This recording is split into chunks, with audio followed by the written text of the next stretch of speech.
Welcome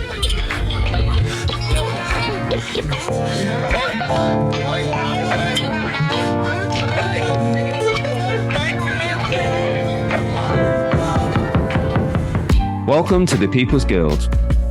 Each week we explore the Splinterland universe with guests from all across the mythical land of Praetoria. Join us on our journey as we discuss the evolution of the game, the strategy, the lore, and the exciting path that lies ahead. To support the People's Guild, make sure you subscribe, rate, and review wherever you get your podcasts, and also check us out on PeakD, YouTube, and Twitter. To send your questions, suggestions, and epic battles in our comments through Twitter or email at thepeoplesguildspl@gmail.com. We'll feature the best in our episodes and maybe airdrop you some prizes. Thanks for tuning in and enjoy the show.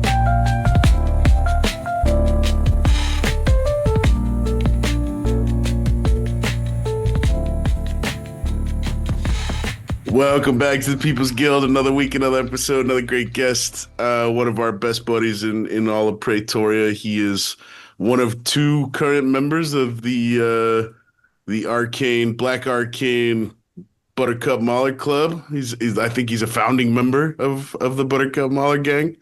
Our good buddy Dave. Welcome back to the show, Dave. Always good hosting you. Great having a chat with you.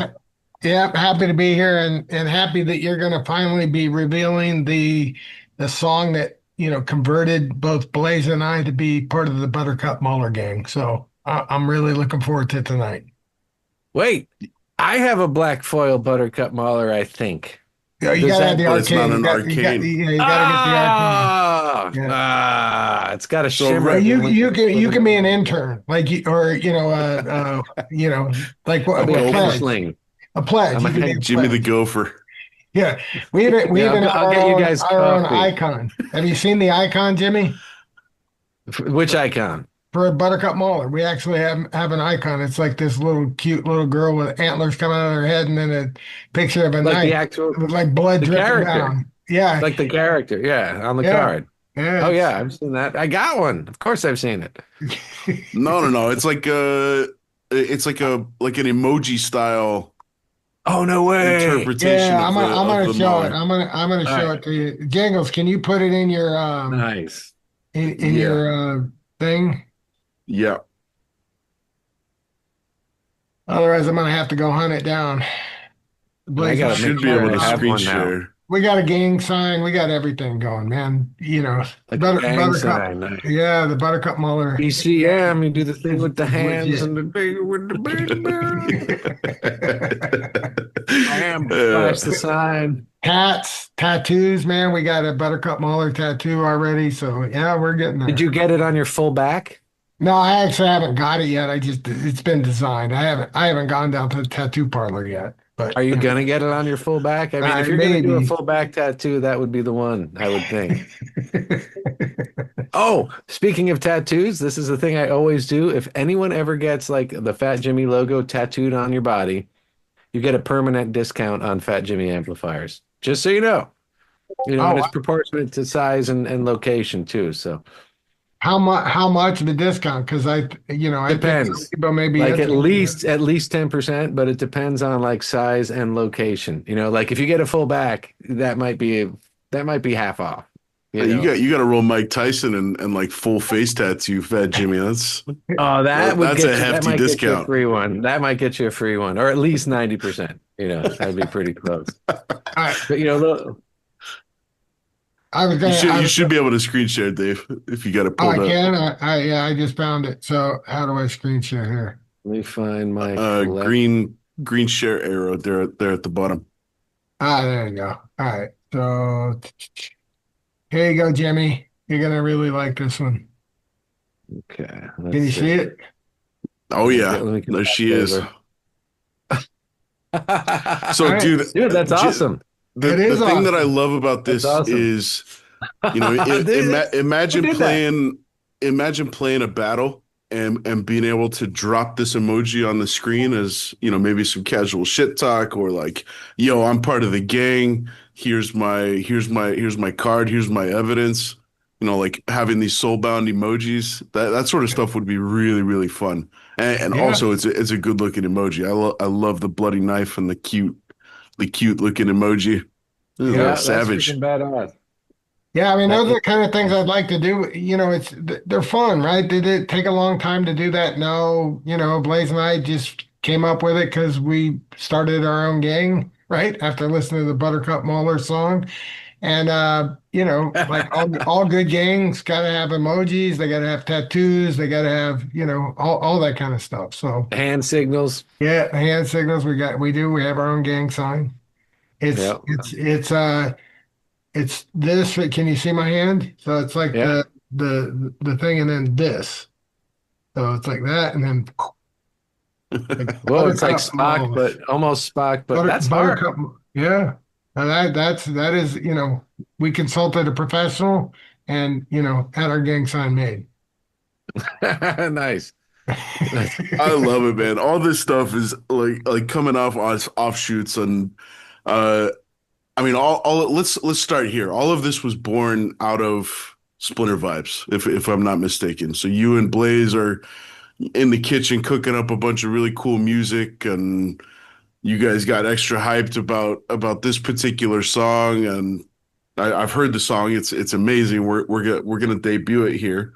Why do we want to listen to the song and go from there? Sure. All right, Yeah. let's do that. All right, so the song is it's called "Adorably Deadly." DJ Renova. It's about the Buttercup Molly. Let's I give it a love listen. that, the DJ Renova.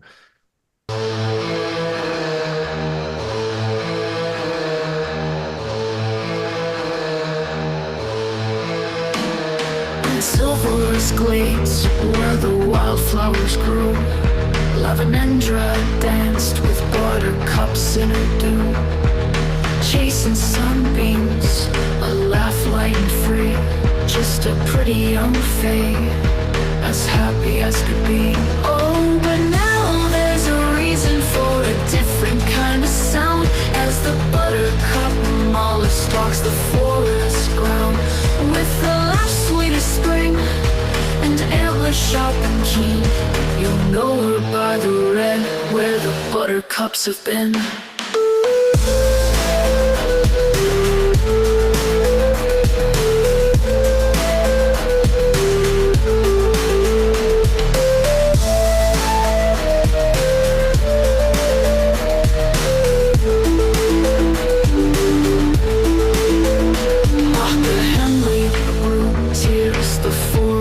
Apart for some gosh darn secret, breaking nature's heart. So an Arendurial road with dragon magic to share. Lavendra followed with vengeance in the air. Oh, but now there's a reason for a different kind of sound. As the buttercup Molly stalks the forest ground, with the laugh sweet as spring and antlers sharp and keen. You'll know her by the red where the buttercups have been.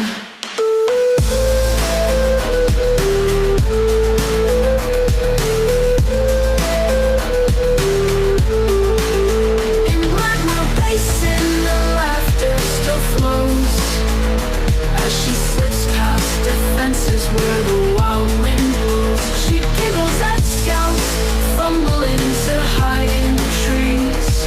Adorable, deadly, brought down to their knees. Oh, but now there's a reason for a different kind of sound. As the buttercup Molly stalks the forest ground, with a laugh sweet as spring and antlers sharp and keen. You'll know her by the red where the buttercups have been.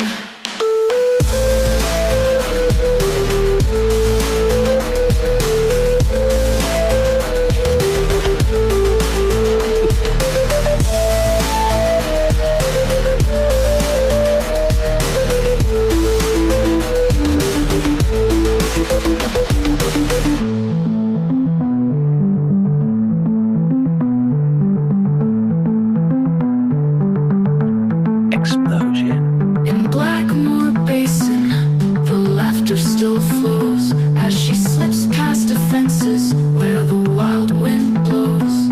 She giggles at scouts fumbling to hide in the trees.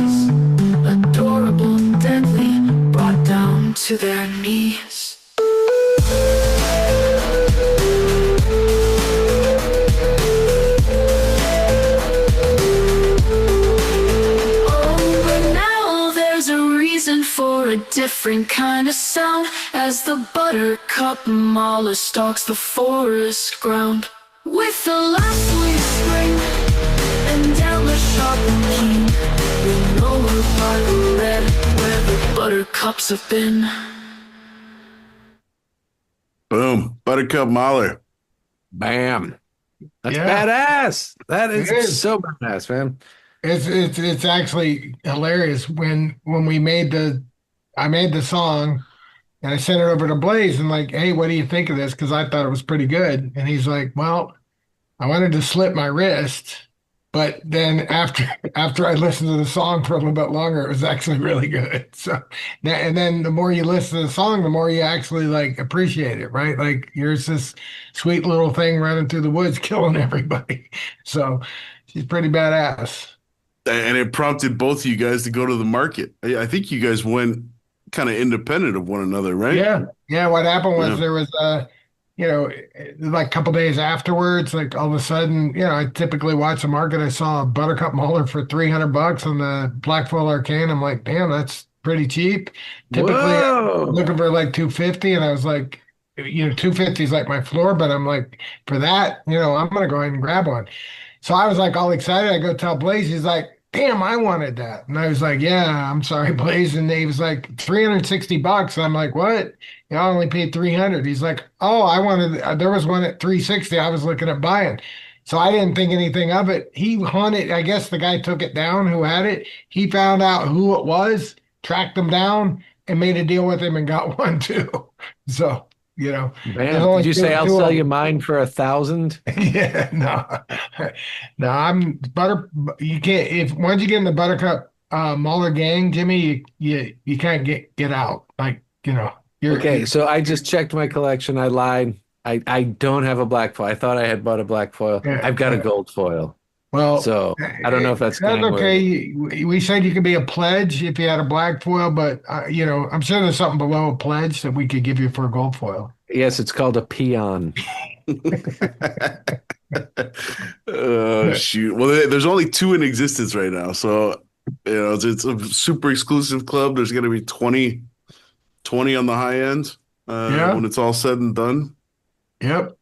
Yep. That's the cool thing I think about, collectible type stuff, right? Like there's only 20 people that can have that, right? And if it was an epic, there would only be 5. And, stuff like this is like fun, in my opinion. So the songs that actually fit really well in that, like different people are gonna like different things. Like some people are like, nah, I'm not really into goth and I don't really like that, the killing aspect, right? Maybe they like Stampeding Calf, which is another cool song, right? But it's completely opposite.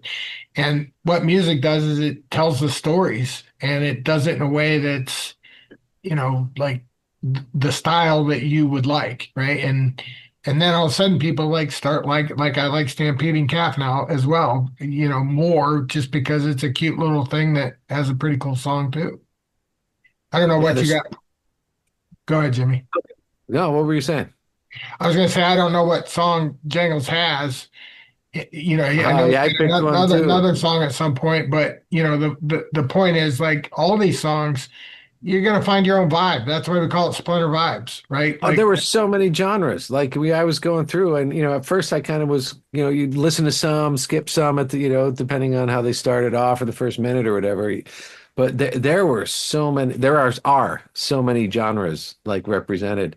There was one I could have sworn it was like Jim Croce singing or something, and it was funny because the words made it super badass. And then there's death metal, and then there's rap, and then there's pop rock. It's everything. It's really, really cool idea, really cool concept, and it just breathes a lot of life and freshness and excitement into something. It's just boom. Here's some here's a ton of new shit to enjoy, And it's fun. Yeah. And it's fun. Yeah. I mean, if you imagine my mind kind of runs wild when I hear this music. It's all Splinterlands themed. Imagine some entry music for, maybe the Buttercup Mahler gang. You can choose this track to play when Dave is entering the battlefield and the Buttercup Mahler is, in his hand. and you don't have a choice but to listen to Dave's song because he's got the trump Because card of the Black Foil Arcade. if you get a Black Foil Arcane, it automatically plays that. Like that's Yeah. like worked into the programming where it's Yeah, like, that's the kind of stuff we can do, guys. Honestly, yeah, that would be badass. I mean, we can make NFTs out of these. We've already talked about limited to like 100, excuse me, like 100 NFTs. So if you own one of the NFTs, then, maybe if you paired it with a particular card or whatever, and you pop onto the battlefield, like, that's your anthem, right? Like that's what shows up when you come into play. Like all this stuff is like doable. So That's awesome. What's really cool about it is, I know we all have, kind of our own respective histories with video games, but, I think back to my, when I was 10, 12, 15 years old, there's a key couple of video games where that music is always going to be like nostalgic for me. It's always going to take me back to, those characters and that story and, the excitement of playing those, like Zelda back in the day. That was my game. If we come across, Pong. God damn it. I remember back in the day. I literally Pong? remember when my Is that uncle what you brought said? Pong home on a 4th of July family gathering. He went out and got Pong and brought it back, and we were all raging on Pong. Awesome, God damn it. man. It was Well, I mean, awesome. that's the sort of stuff that I think Splinterlands totally has the capability and potential to nail for folks. And the music is just one more piece, and it reaches that much of a wider audience. I know you guys, you guys have only just revealed Splinter Vibes, but as I'm scrolling through this stuff, I mean, you can see songs with almost 1,500 listens. So that's What? I'm assuming that's for those that are unaware, Splinter Vibes lives on SoundCloud. You could go to SoundCloud, search for Splinter Vibes. There's a whole channel here, 56 tracks at the moment. But it was only yesterday that you guys started pushing this thing, to the community and revealing certain songs. But so that means that in the previous week, without any internal support or community listenership, you guys were racking up listens for folks that are assumedly completely unrelated to Splinterlands, which is amazing.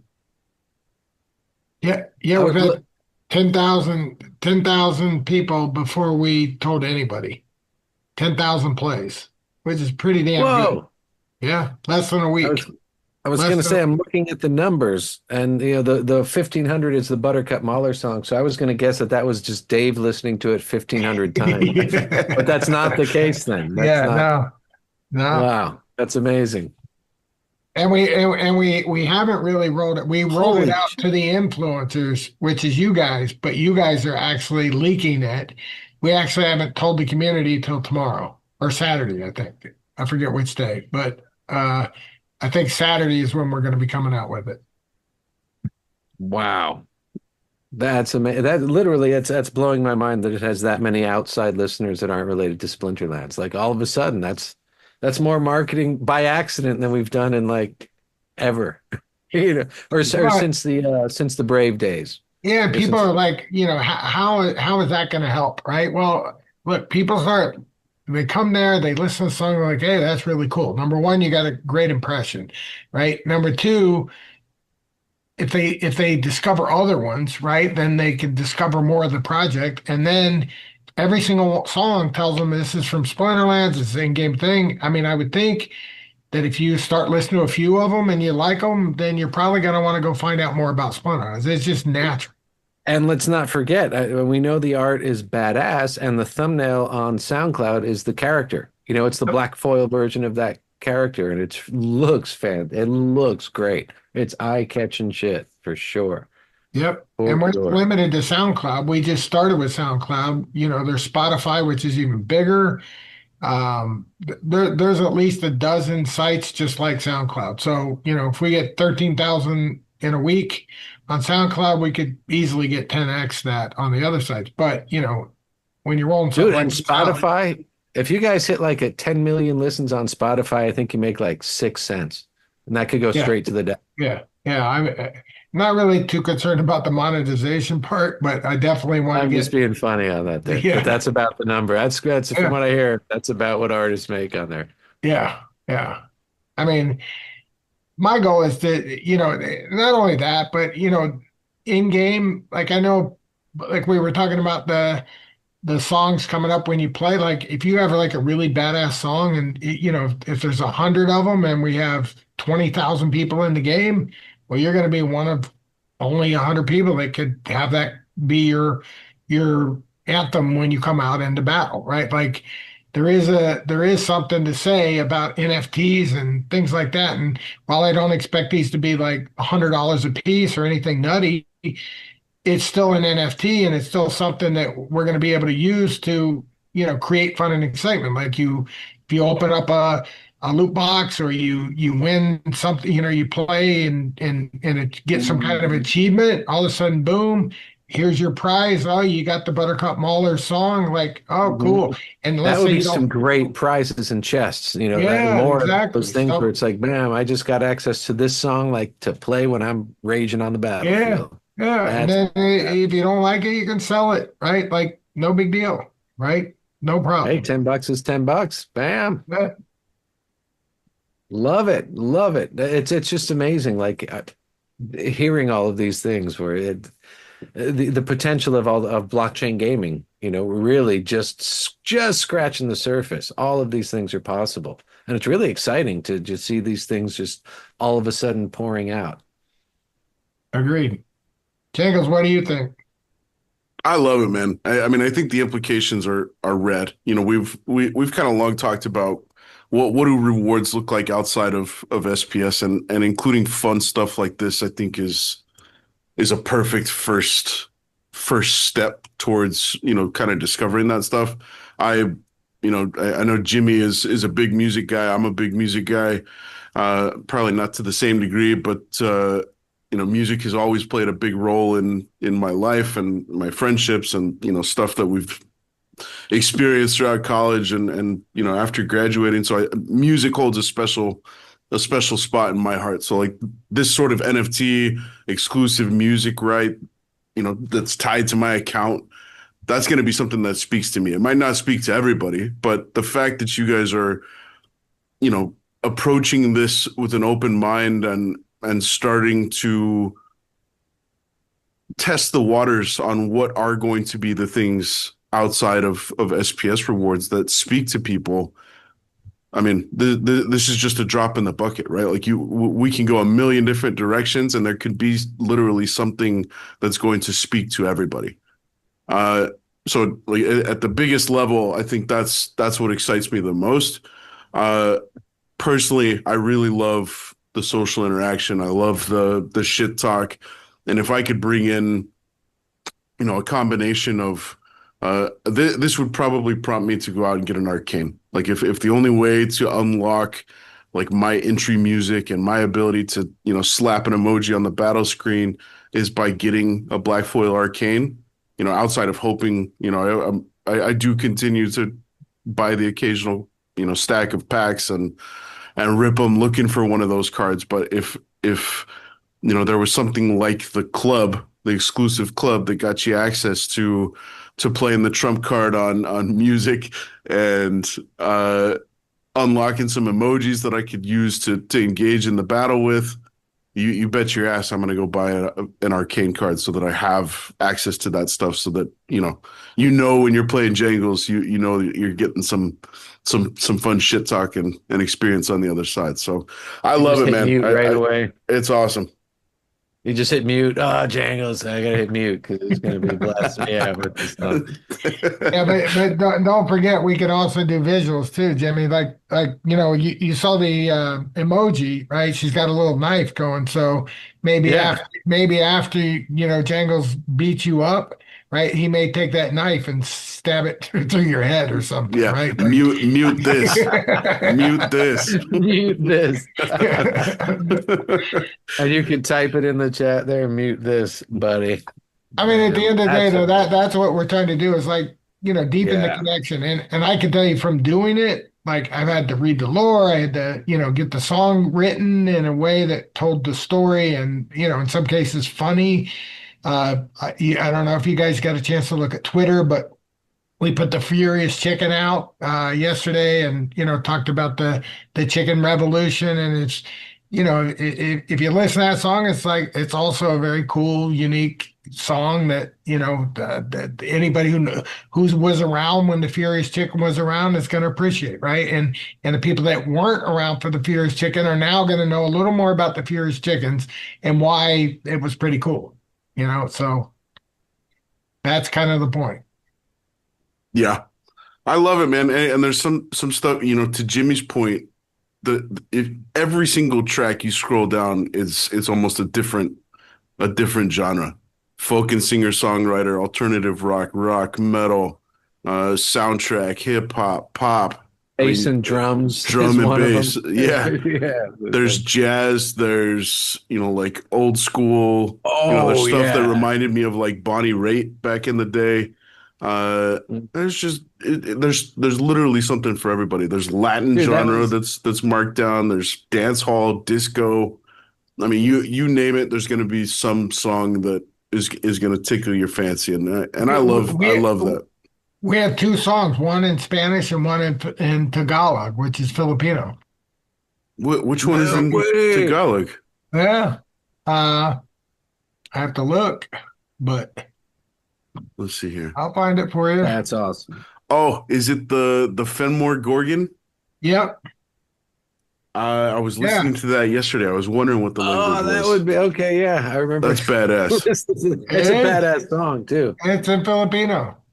So, we can do these. Not only do we have to limit to English, we can do other languages, and again, that's. Yeah. Oh, I think is that the one that it sounded like a Gogol Bordello song. I don't know if anyone knows that band. They're they call themselves Gypsy Punk. And there was one song, I think it might have been that one where the style was that. You're like, dude, this is a Gogol Bordello song, I'm pretty sure. They just Jimmy, Jangles, if you want to play like the intro to it, maybe let's do it. Yeah. Let's see if it was the same one. It looks so good.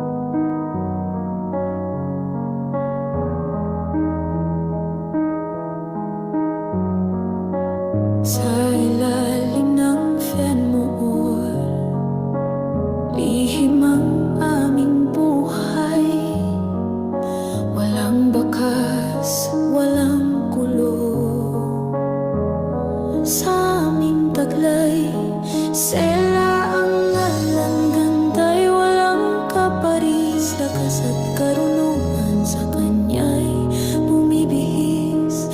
Sa tingin na matalim, sikreto'y nananatili. Mga lumipas na daan, sa limot di bumalik. Libu-libong taon, sa dilim lumalago. Disiplina'y kapay, sa hamon ay di maglalaho. Dumating mang kongklin, sa kuta nanatili. Ngunit isang pangalan sa isip ay bumilib. Kraniak sang mabilis, nagbigay ng pahiwatig. Pangako ng lakas, tulad ng apoy na mabilis.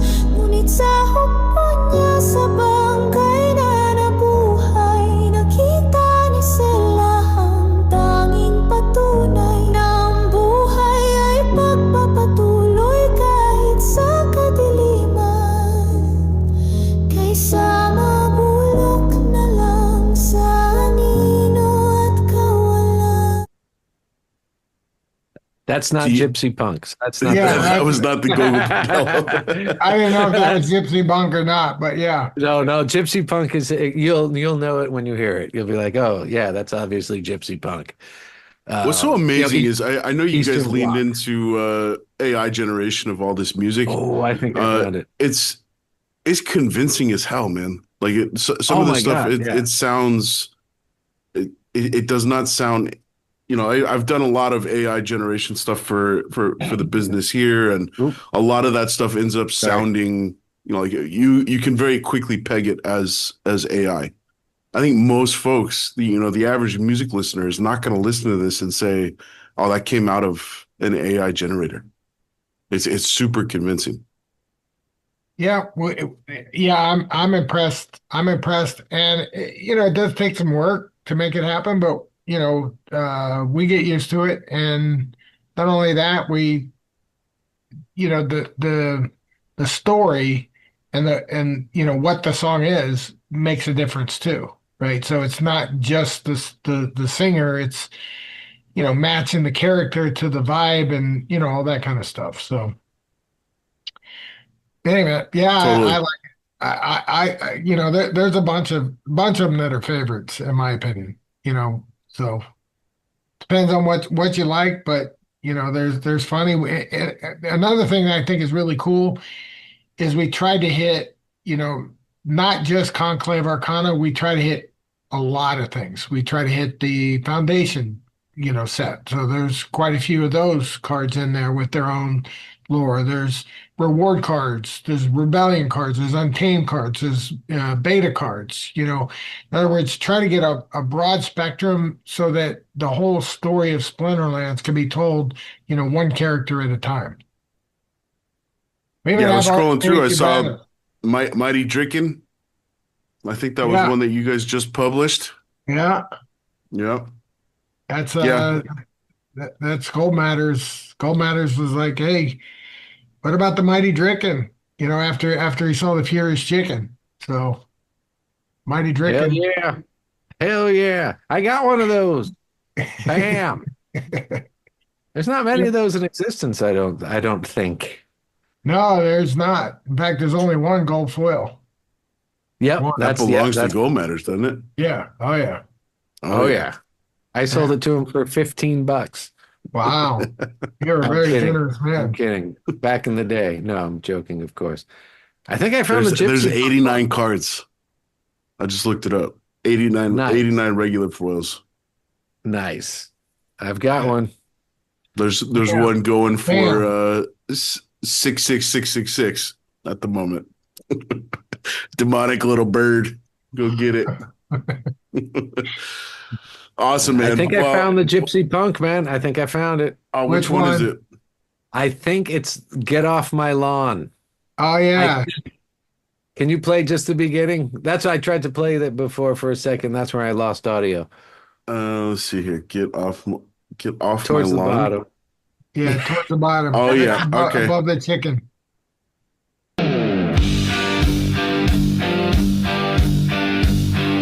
They call him Guillaume Root, the tree with a frown. Tall as an oak, gloomiest in town. He's got bark for a face and a look in his eyes as if you're standing there, then you're asking to die. You don't waste no words, got no time for your pleas, just a creaking and groan from the rustling leaves. You see that big spear, yeah, it's made out of wood. He carved it himself, understood. It's pointed your way if you step on the wrong side of his forest where you don't belong. Oh, Guillaume Root, he's the king of the glare with a get off my lawn hanging in the air. Looks like a curmudgeon, a mean ancient soul, God in his patch, taking his toll. But deep in his heart where the sap kind of flows, he's got secrets nobody knows. Except for the critters, I suppose. That's bad. That's actually not it, but that's another. Oh, that's great not one. it. That's not even it, but that's a good one, man. There's Yeah. so many good ones. I love it. Absolutely love it. Yeah, I agree. I don't know which ones you guys can play and which ones you can't because of the reveals, but one that doesn't get very much is 16 pints of moss. I think because people don't know what it is, but I think that's one's hilarious. It's Cave Wise Wayfinder. Ah, Oh yeah, Yeah. it was Right? the And lyrics he's are like, freaking great. yeah, he's like weaving his way, or he's like, traveling the land, and it's like 16 pints of moss is it's kind of like beer kind of thing. So, Yeah, man, that's a good one, man. Yeah. One of my favorites was the Underboss Fabino because it Yeah. was just So it was just like this Frank Sinatra vibe that was just, and everyone knows the Frank Sinatra Mafia, New York connections and stuff. It was perfect. It was Yeah. really that was one of my favorites, man. Yeah. Yeah, one of mine is the one with Heloise, the Hollow, and Baron Fiat. Like I made it a love story. So, they're like two evil, you know, uh, villains basically, and then I set it to like be a spoof of Titanic, for instance. So, their love, like they're two villains, right? But they fall in love, and I don't know. It's pretty funny. And But they drown go on a on big and boat. on and on, like how Titanic was. You have to listen to the song, but if you actually listen to the words, it's kind of funny.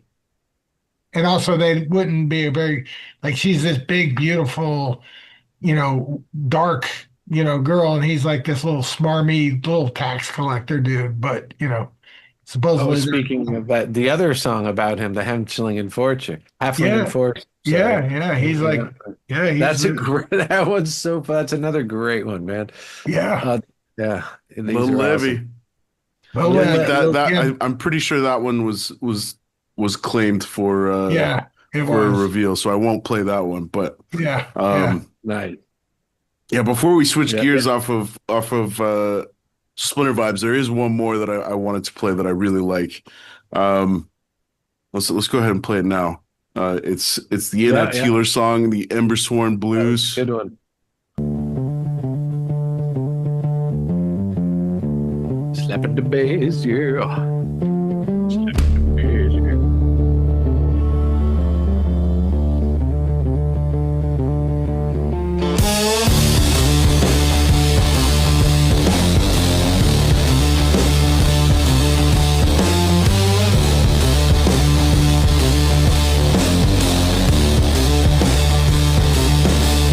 Packed your bags by the morning light. Didn't wait for the call to come. One healer walking through the fire with a charm and a bottle of rum. The smoke rose in like a funeral bell, stealing sorrow in the air. She mutters words she halfway knows while the wounded whisper prayers.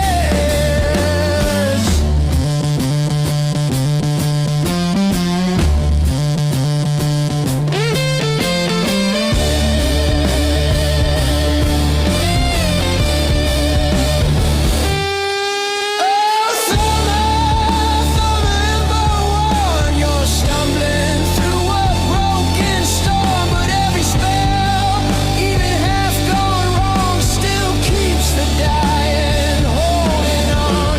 She ain't no priestess dressed in white, she just fights to make things right. Bless her hands, bless her voice, even when she ain't got no choice. Yeah.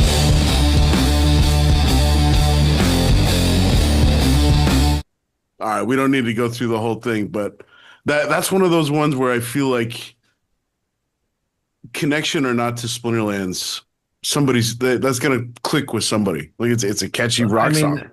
that was Yeah. that was completely recon. What is it? Recon. I can't even pronounce it. Raconteurs. Yeah, Jack Raconteur, White. Jack White. Yeah, Yeah. 100%, man. That was Yeah. totally raconteur right there. Yeah, completely agree. Totally. And somebody called it out in the chat, and this is something that I was talking to. It might have been you, Dave. Jimmy, building your livelihood around music and the degree to which you take your music seriously. I was very interested in kind of hearing your thoughts on AI music and just general perception of how this stuff is, it's going to disrupt the industry for sure. So yeah, would you mind you shared a little bit of feedback. I'd love to put that on the show here. Yeah. I don't know how much disruption. I mean, that's a way to. I don't know if it's going to affect bands because, like with bands, I mean, people need to see live music. That's like a huge thing, and that's something I've realized, over time. Some people just need to go to shows and see live music. That's just a thing. That's why. I mean, I see some like mediocre bands just selling out like arenas, and you're just like, holy shit, people just need to go see live music, right? So that's always going to be a thing. AI is here, and it's just like the artwork where if you can make this awesome content in like seconds or minutes or whatever, that's disruptive, and in a good way. Like what this does for Splinterlands is really freaking cool. And if we hired like Azaria to do all these, it would have taken like a year to get 60 songs out like this. Not that, not anything about her, because I love her stuff, but to get this much content in such a short time is my point. It's impossible to do, with humans. And it's pretty cool. So like I was saying in the thing, some of the vocals are mind-blowingly good. Like some of the singing is like, holy crap, that sounds like people really freaking singing. And I still haven't heard a good guitar solo, like really good guitar solo on there. And there's been some in the rock genres where you're like, oh, that tone is awful. Let's see. Come on, let's bring it on. Actually, can you like erase guitar solos and then have someone overdub? Have Jimmy overdub like a guitar solo or something on any of those? Yes, you can. Let's do it, man. I'll pick some tunes and send them over, and we'll do some rocking out on those, man. Dub in some explosions to bookend the solo and see what happens. Well, you bring up a good point. Like, I think this isn't something that is going to stay where it is now. Like over time, I could see this broadening out and more people creating songs about Splinterlands and their favorite genres and their way of doing it, and and all of it, kind of feeds on itself, right? Like, it's not just two guys making 56 songs. I mean, I could see this being 500 songs, 1,000 songs, over time, because the story is there, and it's just a matter of like involving the community, and the more we get the community involved, the more they're going to spread it around. And again, it's 13,000 people in a week from what we've done. How many more is it going to be if 20 people are involved, and what if it's 200 people? And as the bigger it gets, the more it kind of mushrooms. So yeah, I mean, I'd love having community participation in this as well. Awesome. Nice. Well, maybe maybe one of these tracks with the legitimate Fat Jimmy solo is the legendary version of the NFT. Everybody else gets the common copy. No, it's for everyone to hear, man. We got to do at least one of those, or I'll lay down some freaking action on there. And I'll only charge $10, man. Seriously. Unless you have a Fat Jimmy tattoo. And then it's free. Then you get it free. $5. Yeah, Fat Jimmy face tattoo, you get it for free.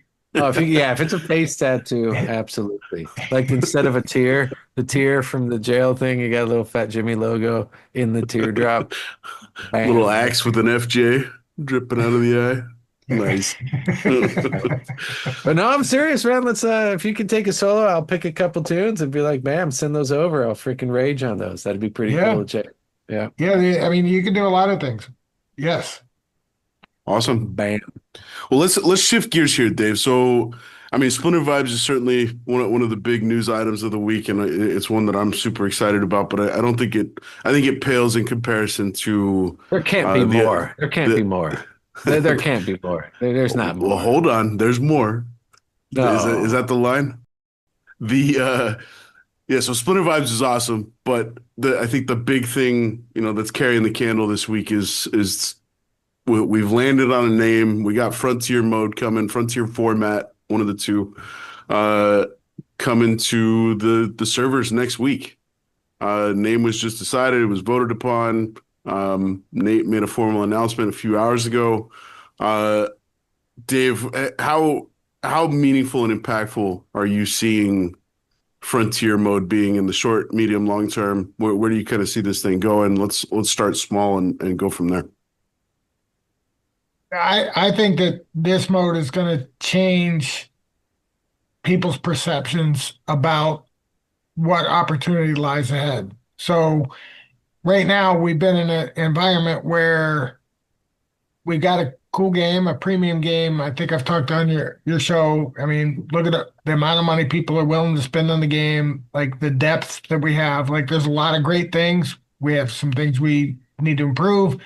So and people point that out, on a regular basis. But at the end of the day, when you step back and look at it, the amount of sales we do compared to the size, the number of players is pretty damn good, right? Like our spend per person playing the game is high. Our biggest problem is we don't have a funnel. Like we don't have anything at the bottom. Like it's all like the premium guys and the guys with deep pockets and understand crypto and looking at the big picture. And I think that over the years, right, really since 2021 run, there's been a perception like we have to wait on like a crypto bull run or something like that where we get lucky. And I believe that that's a possibility, but the bigger likelihood is that we develop a game that attracts people in mass. And when I say in mass, something like 10x what we have at the high end premium, right? Like if we have 3,000 players, for instance, actively playing the game on a daily basis, I think we should have 30,000 people playing the game on a less active basis, but still on a regular basis. So you create a funnel, and then from that funnel, that's going to do several things. Number one, out of there, the more people you have in there, you're gonna find the Fat Jimmies and the Bjangles and the Vuctuses and every ball TRXs, the gold matters. Or the other thing that can happen is you're gonna spread the word, right? The more people that are talking about it and playing it, the better it's gonna be. So what happens is there's like an analysis that goes on and says, are we ever going to get new players? And, some people like sarcastically say no, right? Like, no, we're never going to get any new players or it's only going to happen this way or that way, right? And so we have these useless debates where people talk and talk and talk about where's it going to work and how's it going to work. In my opinion, this is going to solve that debate, right? Like we're creating a mode that's completely free to play. I believe that we will have players that want to, because of the way we structured it, I believe we'll have players that have thousands of dollars invested and they're still going to want to go play this mode. And if that happens, yeah, I'm going to play, right? Like I'm going to play. There you go. So there's at least once. Yeah. At least once. Well, there you go. All right. So we'll say two and a possible third. Bam. All right. Bam. So, well, I mean, one thing that I always thought was awesome that Matt used to say, and this is going back, a while, where he would say, we need to not detach from crypto, but we need to be independent of crypto. He's like, if Bitcoin goes to zero, this game should still be going and have players and be a fun thing and still going. And that's what this allows. A free to play mode like this allows finally for that to actually be a reality. That it doesn't matter if there's a bull run and we ride the wave, awesome, but we could be completely independent of that.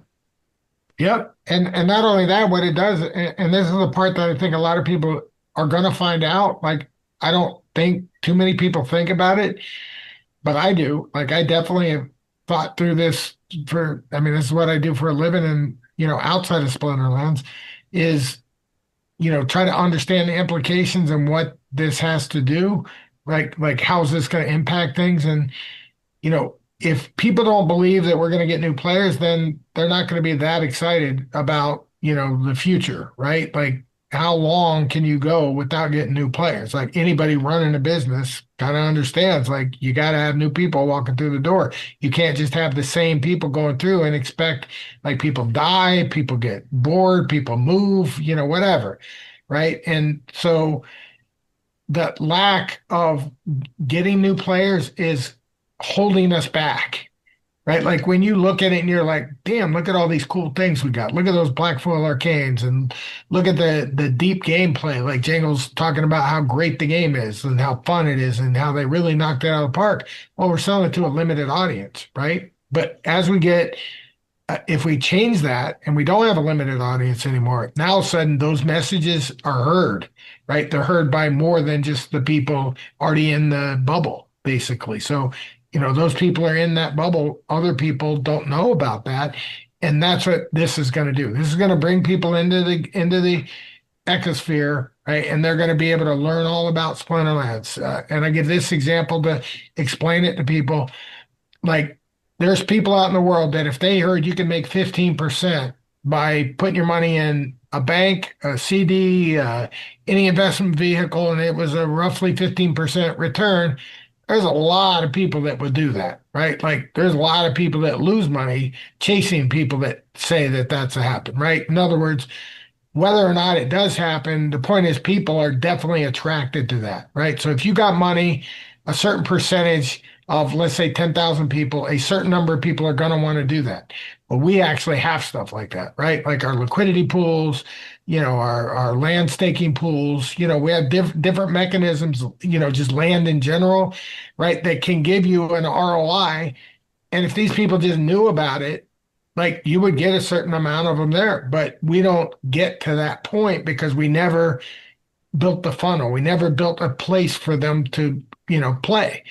And that's what this is going to do. So my goal is, like I said, minimum of 10x the number of actual players. That's what the funnel should look like. So if we have 3,000 people, we should have 30,000. If we have 5,000 people, it should be 50,000. If we have 10,000 people, it should be 100,000 people, in this funnel. And this can scale. We don't take anything away from the existing players. Doesn't hurt them on SPS. Doesn't affect the price of the cards, right? Because these cards don't compete. We protected, the different, spots where people could take advantage of it, right? And, we put in place what we think are pretty good mechanisms to stop that. So now we're going to have a situation where people are going to come in, they're going to be able to play the game. They're going to be able to win some cards. They're going to be able to win the special cards, like the black foils, the black foil arcanes, the gold foil arcanes. Like that's what I'm playing. Like I want to win those, right? So it's a democracy, right? Like I don't, if my deck is worth 100 grand, it don't matter. I still got to win the same raffle tickets that somebody that puts absolutely zero in.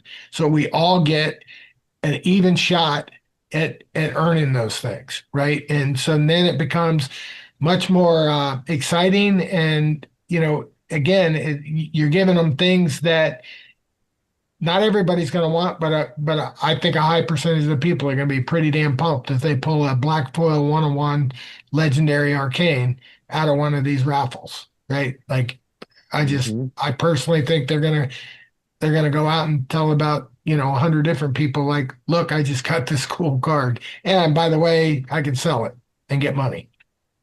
So marketable events, as Vedav used to say. But no, and just the fact that we are still not only here, but thriving, like maybe not the economy, but the game. What we're building is just growing exponentially. The fact that we're here for this long without getting new players in, and in fact, part of that time we were losing players. That's absolutely incredible to me.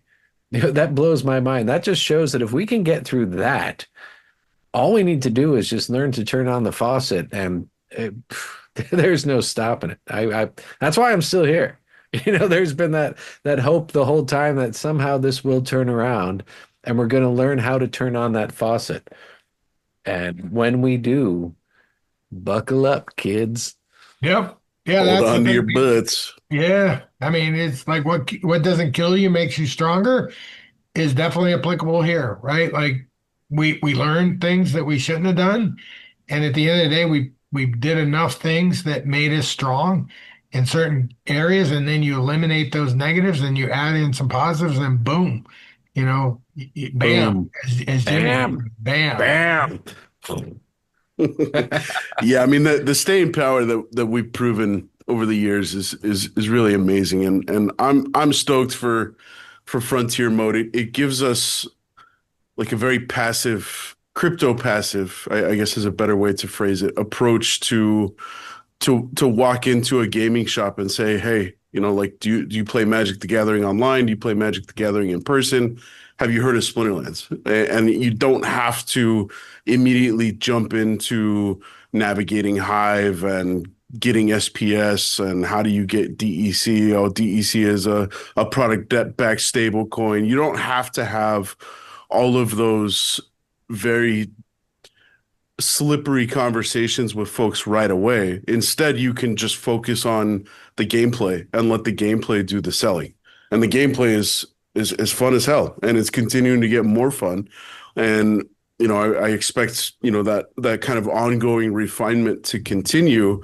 So our story is only going to get more and more compelling. So I'm thinking about how would I go about if I had the magic wand and I could wave it and create Frontier mode in an instant sort of thing, what would it look like? And I think kind of having a passive drip of some of the crypto availability stuff that we have going on in the ecosystem, whether it's land or LPs or staking SPS or you name it. There's a million different things that we can lean into. Having that stuff available for folks is just going to kind of gradually pique interest the more that they're turned on by the game, which is going to be the majority of reasons why new players are attracted to Frontier mode. We're just going to give them more reasons to continue to, hey, hop on over to the other side of Splinterlands and check out everything else that we have to offer. And it's kind of like the funnel is the greatest way to kind of offer an analogy of what I think Frontier mode is. And there's going to be some of those moments where that dam just breaks and we get a flood of those free to play players. Maybe those moments are tied to core sets. We saw that with Conclave Arcana. There were a bunch of folks that had kind of sat idly by with their Chaos Legion, their Untamed cards. They skipped out on Rebellion, and all of a sudden there was all of this buzz going around with Conclave Arcana. Oh, it's so different. It's well balanced. It breathes new life into old cards. And we saw the sales reflect that. We saw a lot of names on the pre-sale leaderboard that hadn't touched a new product from Splinterlands in years. And I think we can, kind of plan to see those similar sorts of behaviors with this funnel. And we'll have these watershed moments where all of a sudden there's a big spillover of brand new players coming into the premium, quote unquote, the premium version of the game. So yeah, I love the concept. I love the implications. I think it's a super exciting time to be here, and I'm to reiterate, I will 100% be participating. I probably more than once, probably more than one match. But yeah, having the inconsequential engagement with gameplay and fun being the primary focus, it's a win-win. I love that this is getting pushed across the line, and it will be delivered here in just a few days. And a lot of what you just said is like getting more stuff, hints of more of what it's like and more of the blockchain things and more of the other elements of the game. We've mentioned this before on every Sunday we do the Team Possible chat, and we're starting to see more and more people show up, and it's awesome. It's absolutely awesome. So if you're a dork like us, and you want to talk about Splinterlands for anywhere from 2 to 4 or 5 hours, it's happened. Maybe not 5, but I think we've gone 4 hours once or twice. Jump in, come on into the Team Possible chat. And Sunday alternates, sometimes early, sometimes late, flips about 12 hours or so every time. But like last time, Dave was talking about some of this stuff, and it's just ideas. Like he's not dropping alpha that he can't say, but he's like, he bounces ideas off people, and a lot of the things that ideas that he was talking about for this mode were effing brilliant. It's like, oh man, it's just the way there's so many ways for it to engage players and to really get them involved and to give them a taste of what the actual game is like, should you choose to take the leap of faith and jump into the premium mode. I was literally blown away by how evolved the whole concept is at this point already, and how many cool things are coming to this mode. Like you mentioned raffles. I don't think anyone knows what these raffles are about. Like what's the raffle situation here at Dave? Yeah, what If what you you're going to be able to do when you first come into play, you're going to it's going to be a little different. You're not going to get Glint. You're not going to get SPS. So you say, why would we play, right? And you'll get nothing and like it. Is that right, what's gonna yeah, happen? you're not going to get soulbound cards. None of that stuff, right? So why would you play? Well, you're going to play because you're going to win cards, and the cards that you're going to win are going to be the foundation set cards. So some people would say, like, well, why do I want those? Right? Like, okay, well, maybe you don't. Like if you've got a full max deck and, 50 grand or more, in Conclave Arcana and Rebellion, then you really probably don't ever want to, you're probably never going to want to play the card, right? But You might want to collect it. yep, there is the thing called collectors out there that, it is a Splinterlands card. They do have black foil variants. They do have black foil arcane, gold foil arcane, and those are going to be given in a raffle. So the way it's going to work is unlike if you don't have Glint, how are you going to get prizes? So it's going to go back to the way it was when we first started. Every 5 matches you win, you're going to get a prize. It will range from one card to a pack, and it might even go higher. I'd have to go back and look, at the exact specifics right now. But the point is, as you play, as you go higher, your what you win each time gets more, and you win 5, you get that prize. You win 5 more, you get another prize. You win 5 more, you get another prize, and then you're capped, right? You can't win more than 3 prizes a day. But if that's a pack each time, then that's 3 packs a day. You start building your deck really fast. And then within a couple of weeks, we're going to start a thing called a raffle.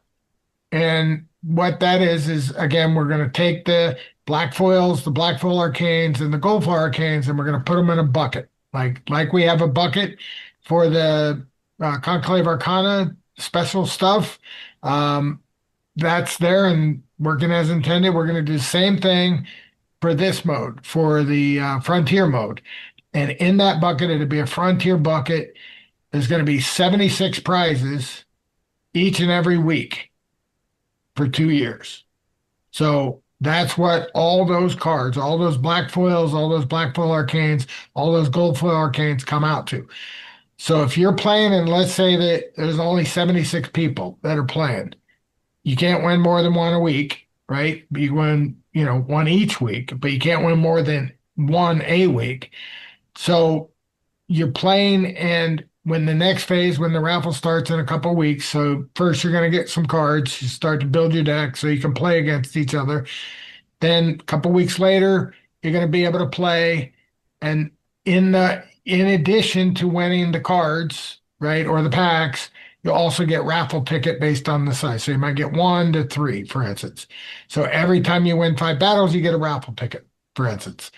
And then all those raffle tickets get put together, and then at the end of the week, let's call it Thursday, it'll be just a set time every week, one particular spot and time.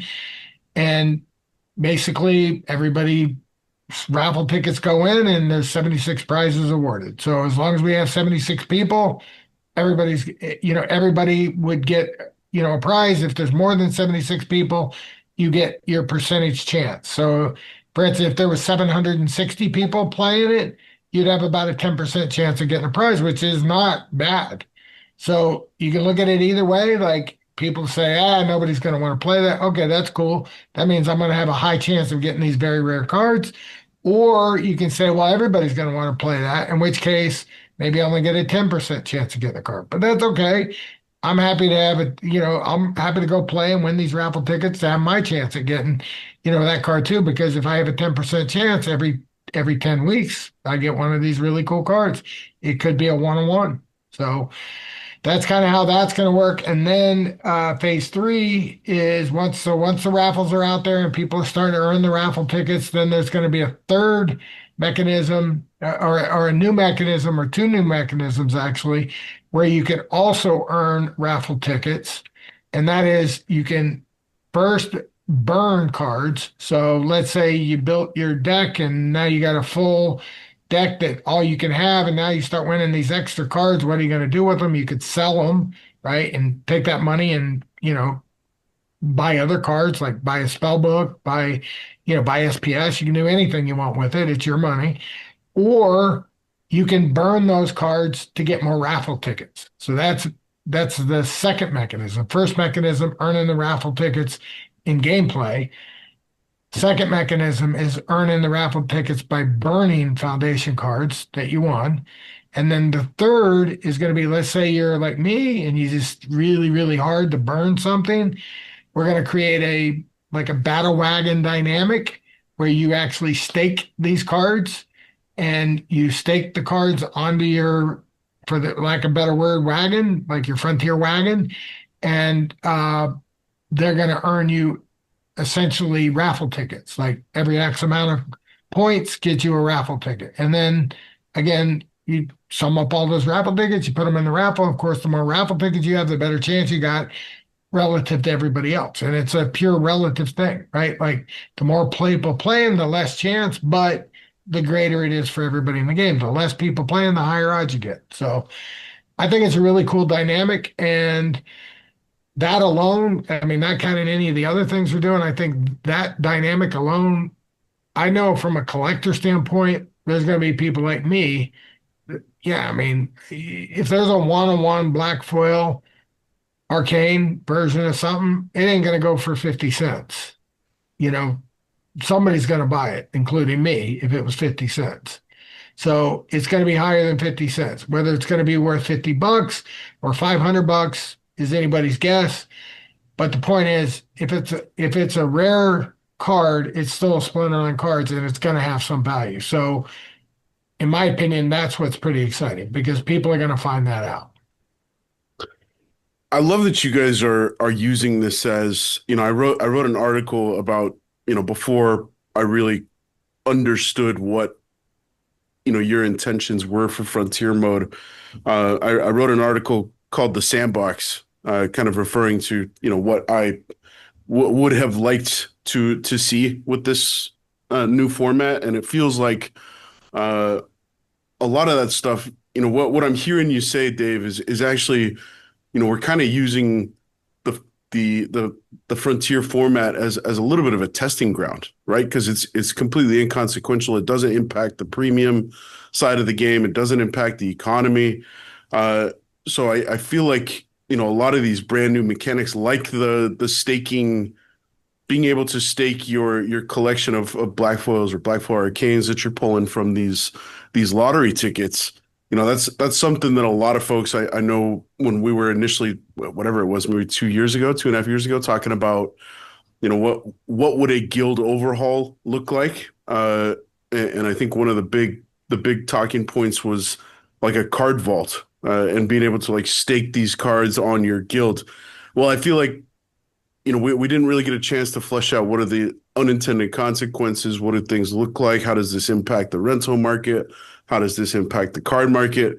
Well, we're going to get a chance to see exactly how that sort of stuff is going to impact those things in a completely siloed and protected place that is Frontier format, which I think is such a cool precedent of using this mode to experiment and look at, like what is the behavior based off of these mechanics that we make available to players. So I really love, and I've been trying to keep my ear to the ground on a lot of the conversation around Frontier mode, or as it was going through its iterations of different names. How are people kind of interpreting what is the overall value of something like Frontier mode? And that's one of the biggest things for me is, of course, in addition to it serving its purpose as the ultimate funnel for, the non-Web3 folks, the non-crypto savvy folks, is for you guys on the team to be able to get a very advanced glimpse into, if we make this mechanic available, these are going to be the types of behaviors that we could expect to, maybe it's not copy paste, but, something similar will happen and occur in the premium mode. So, man, I'm super excited about it. I love that this thing got pushed across the line, and yeah, I will definitely be trying to stake my black foil, my lottery cards on some wagons. Yeah, one of the things that I think is people are going to find is, the concept of under promise, over deliver is going to apply here because expectations are so low. And one of the reasons why expectations are so low is because what's our audience, right? Like, who do we have left? Like, we have the pros, basically. Like, most players are very good players. They've got solid decks. They know, the names of all 150 abilities, things like that, right? Like, they're in, like, that's their thing, right? Like, that's not a full spectrum of the possibilities, right? That's the cream of the crop, right? Like, that's what everybody should want to be. But that doesn't mean that only those guys are who this should appeal to, right? No, that's what we got left after we lost all the other people. Like, we lost collectors, we lost, ROI guys, and the botters, and in other words, there's like different little pockets of things that appeal to people. Jimmy, you mentioned it all the time in terms of like, you win a soulbound card, like, woo, like no big deal. And I know Vet B's talking about it all the time. Like, they used to win a $50 card and go around talking about it, and that drew in a lot of people. Well, that kind of thing is still here. Like, it's still a positive thing. It's not like the group we have is conditioned to be here without those things.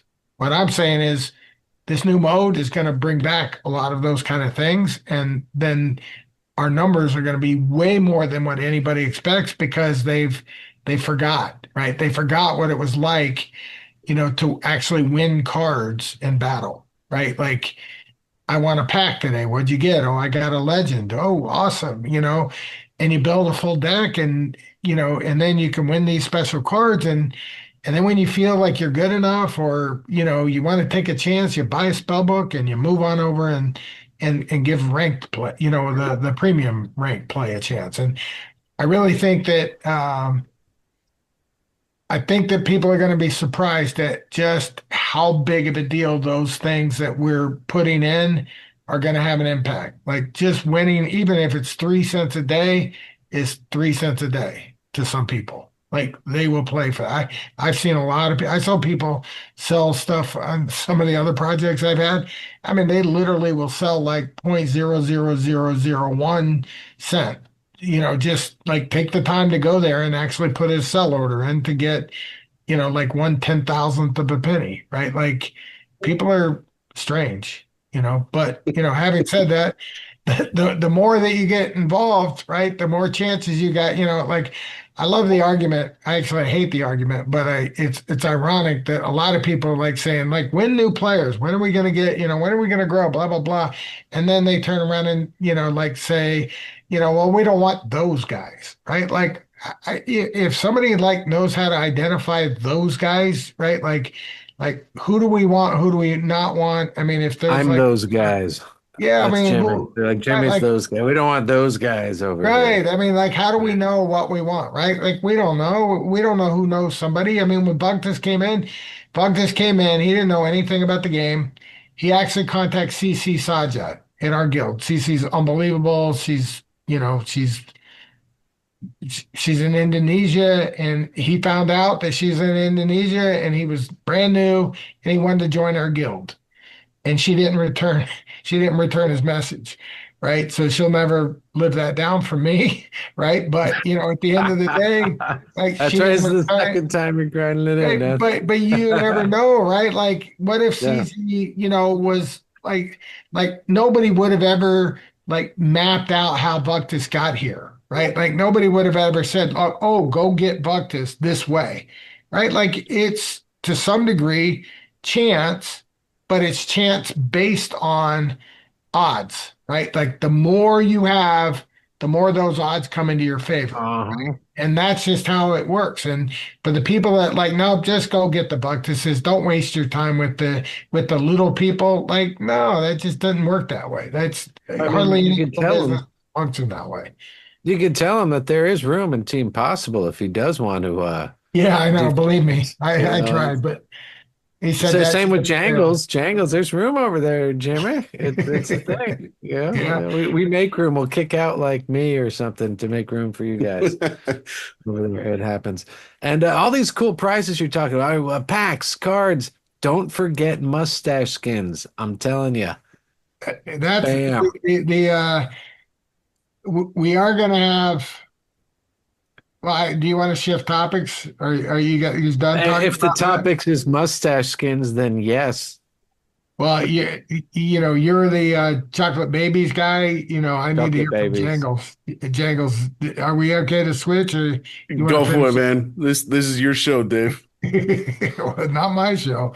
All right, so if I just say chocolate babies and bam a lot, then that's cool. So A natural. Chocolate yeah, babies. yeah, I'm good, man. Chocolate babies.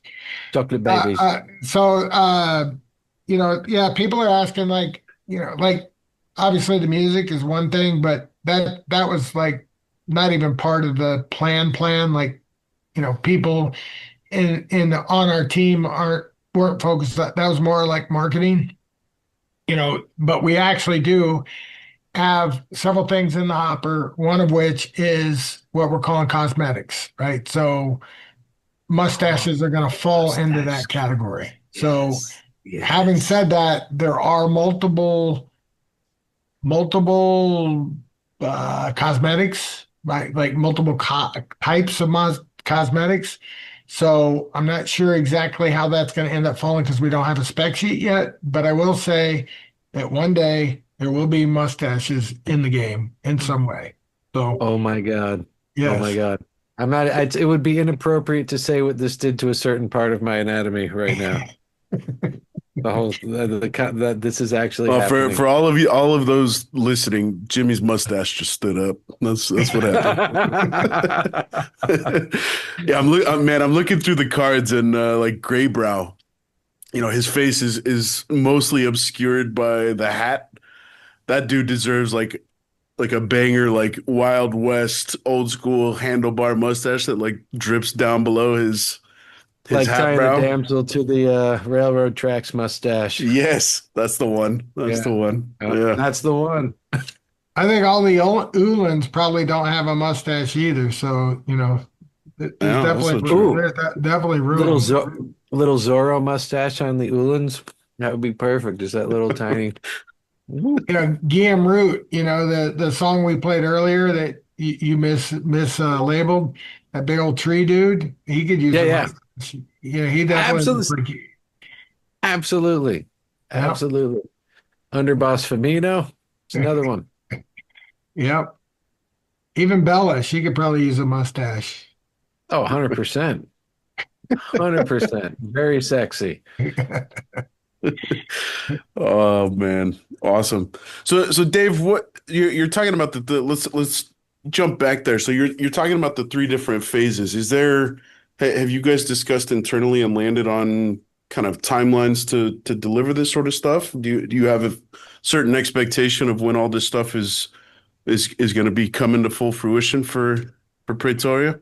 Yeah, we're the mode is going to be launched Tuesday, assuming nothing massive happens between now and then, which you never know, but I don't think it's going to be happen. It's already in the test server with, final touches and reworking, like change words and, like nothing mechanical needed.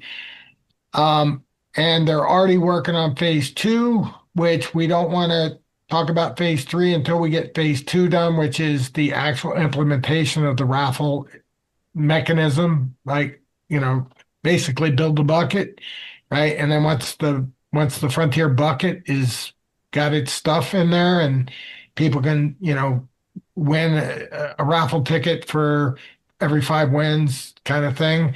And then they start winning them every week and then they get the hang of it. Then during that time, once it's been launched, then they'll work on the third phase, which is the burn, the card burn, or the card staking. Those are a little more advanced, so it's not really necessary, I think. It's just going to be a cool thing to do, right? Like people are going to be pumped to be able to start to play the mode. Like everybody's starting at zero, right? When it first starts. And then after that, then you'll play for a couple weeks and then you'll get raffle opportunities. And then once that happens, I don't know, 2, 3, 4 weeks max, probably 2 weeks. They'll be able to put in the other two mechanisms. Like we already know how to make burn cards, like use burn cards. We already know how to do battle wagons, but we do need new art assets and we need to name them. And there is work to do. It's not like they just snap the fingers and it happens. I mean, they're still going to have to program it. Dude, would it be possible to have a really cool burn graphic when you burn a card? Like to incentivize burning because it's just so cool to watch. Good point. Not priority. We actually do have a let me think how to put this, a meaningful burn concept on the horizon, and that would be a great idea to, celebrate that. In other words, celebrate when a card gets burned, all of a sudden, like some cool, like, it flames into a, like a blue like a pack flame opening, with some, with some like, smoke that comes out of it or, whatever. Yeah, that would be cool. Mm-hmm. I like stuff like that. In case you haven't figured it out, I mean, I like stuff like that. Like fun is important. And the funny thing is, like I was talking to Bugtus the other day, and we were talking about survival mode, and he basically said, like, we have to make that fun. Like, that was like awesome to me to hear, because everybody thinks of Bugtus as a pure utilitarian, like utility is all that matters. But here he was saying we have to make that mode fun, which I think is absolutely amazing. And I can't wait till everybody, gets that and actually we make that happen, meaning we all participate in making that fun. It's kind of like Splinter Vibes, right? Like me and Blaze, we can love it, right? But the fact you guys love it helps, right? It's like feeding off each other's energy, right? And we have fun, like, hey, go check this out. And you guys listen to that and we laugh and blah, blah, blah, right? Like that kind of stuff is very important, in my opinion. 100%. 100%. That's an eye-opening comment from Vugtus. I think a lot of folks, like you say, Dave, the way Vugtus, offers his commentary and his thoughts on stuff, he comes across as having a very clinical approach, and that's it. So for him to prioritize fun when he doesn't shy away from the conversation that he's botting survival mode, but the fact that he's coming out and saying and prioritizing fun in whatever that revamp looks like ultimately down the stretch when it eventually makes its way to a DAO vote, that's really telling to me. Like that's that kind of speaks back to maybe Vugtus is thinking back to his early days in Splinterlands. I know he used to manually play, he used to compete for leaderboard, and I think he still does his own brawls and maybe a few battles here and there, but for the most part, he's pretty hands off. But I mean that speaks to Vugtus recognizing fun as being like the primary driver of why most folks are coming in. And I mean this serves as a really good segue for kind of shifting into focusing here in the conversation on survival. There's a lot of talk going around about what we should do, what we shouldn't do, what we have to do. What does survival need to, how do we give a facelift so that it satisfies every type of player under the sun? I know there's been a bunch of ideas floating around kind of internally as well. And one of the ones that I think struck all three of us as particularly brilliant is the idea of brackets. And I think the number that we had talked about was 10 unique brackets. Do you want to walk us through what that idea is kind of loosely entering the conversation looking like, Dave? One of the things I want to say first before I do that is survival mode. We funded it up to this point. Last season, going into this season, I cut the rewards in half to give us a little more time, right? Because we'd be looking at our last season here in a couple days. So that bought us two extra weeks, and now we have 2 extra seasons, which gives us 3 seasons, so about a month and a half to solve this. It's up to the community what happens after that, right? Like, we can't spend any more. So if people, I want to make sure that everybody understands the team cannot spend any more. So we did what we did. We got it to this level, like it or not, right? Like, there's people that like parts of it. There's people that like all of it. There's people that like none of it, and everything in between, right? At the end of the day, this is going to be a Dow vote, and you need 2/3 of the people to agree to fund whatever it is, right? Like, whatever is going to come out of this is going to have to pass a Dow vote.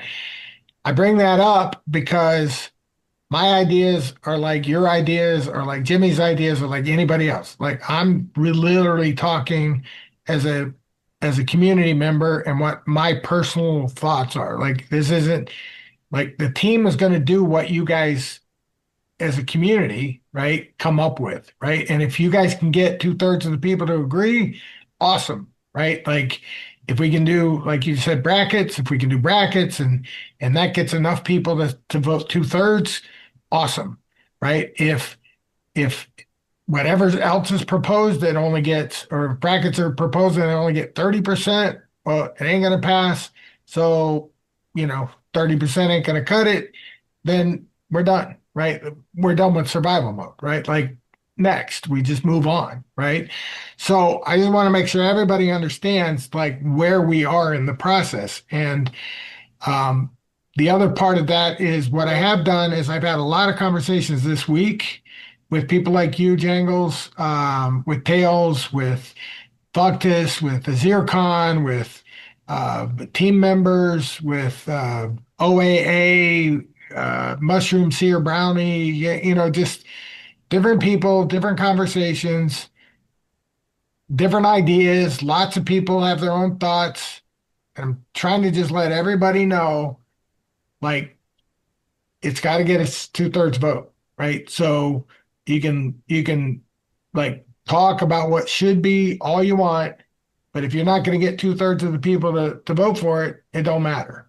So I want everybody to understand, like, I'm willing to facilitate that process. Like, I set up a room for one group, right? Like, so one group of people said, hey, we got kind of a group of people that we think are going to be pretty influential. We think we can come up with some concepts, bounce them off each other, and create like a good, like solution, right? Like, add brackets, get, stop the, the cards like dying over in other modes, blah, blah, blah, stuff like that. So, okay, great. Set up a room for that group. Another guy comes in and says, hey, I'd like to also be part of that. Well, the first group kind of like is a group of people that are used to working each other. Another group might have other people that are used to working together, or it might be somewhere they reach out and say, hey, we're going to, I'm going to raise my hand and I'm going to try to lead. and bring in some other people and let's put our heads together and come up with a solution. Great, I'll set up a room for that. Right? In other words, I'll set up 5 rooms, 10 rooms, 20 rooms, whatever it takes to keep the community like trying to work towards a goal to solve it. And at the end of the day, the one thing I don't want to see is I don't want to see people like blame each other, right? Like there's no blame. We either get 2/3 or we don't, right? Like it's either going to be 2/3. It's a go with whatever the solution is, or we can't get 2/3. It's just, we tried, it didn't work, right? So at the end of the day, like Buckus will probably be his own, group, right? Because he's got a lot of stake. He's got a very defined, thought process. Like I said, he mentioned we wanted it to be fun. So whatever group, like people are involved in, they should still like say, hey, Buckus, what do you think about these ideas? And just let him see what you guys came up with, right? And I say you guys, I don't mean Jimmy and Jangles. I mean anybody, right? Like anybody's got an idea, bring it up. Let's talk about it. Let's talk it about in a way that, can work. From the team side, if you guys can find something to work, I mean, we'll support you, right? Like we work for you, basically. So, if you guys come up with something that makes sense and we believe that there's 2/3 consensus and it's not like, yeah, let's have the team do a lot of work and we're not going to really make any hard choices, then that ain't going to fly. But if you guys actually work to form a consensus and it passes, then yeah, we will do that. So you mentioned brackets, for instance. So brackets is, we have this bot versus, this liquidity bot. So, and I know I talk a lot at one time, but sometimes this one's a little tougher. So I hope you don't mind, Jingles. Is that Bring right? it on, Dave. Okay. So in the case of, I'll give you an example. In the survival mode, we whittled it down to where, like guys like you don't play. Guys like Jimmy don't play. Why? Because you don't want to lose your cards, right? Like you got one set of cards. So you lose them in survival mode. Now you can't play them in tournaments, brawls, ranked play. So number one, that's an issue, right? So, okay, can that be fixed? Sure. You can make it so that those cards don't lose in, whatever mode you want, right? Or you can make it in some cases and not in other cases. End of the day, that's just a rule, right? So that's not a hard rule. The team can do anything you guys want.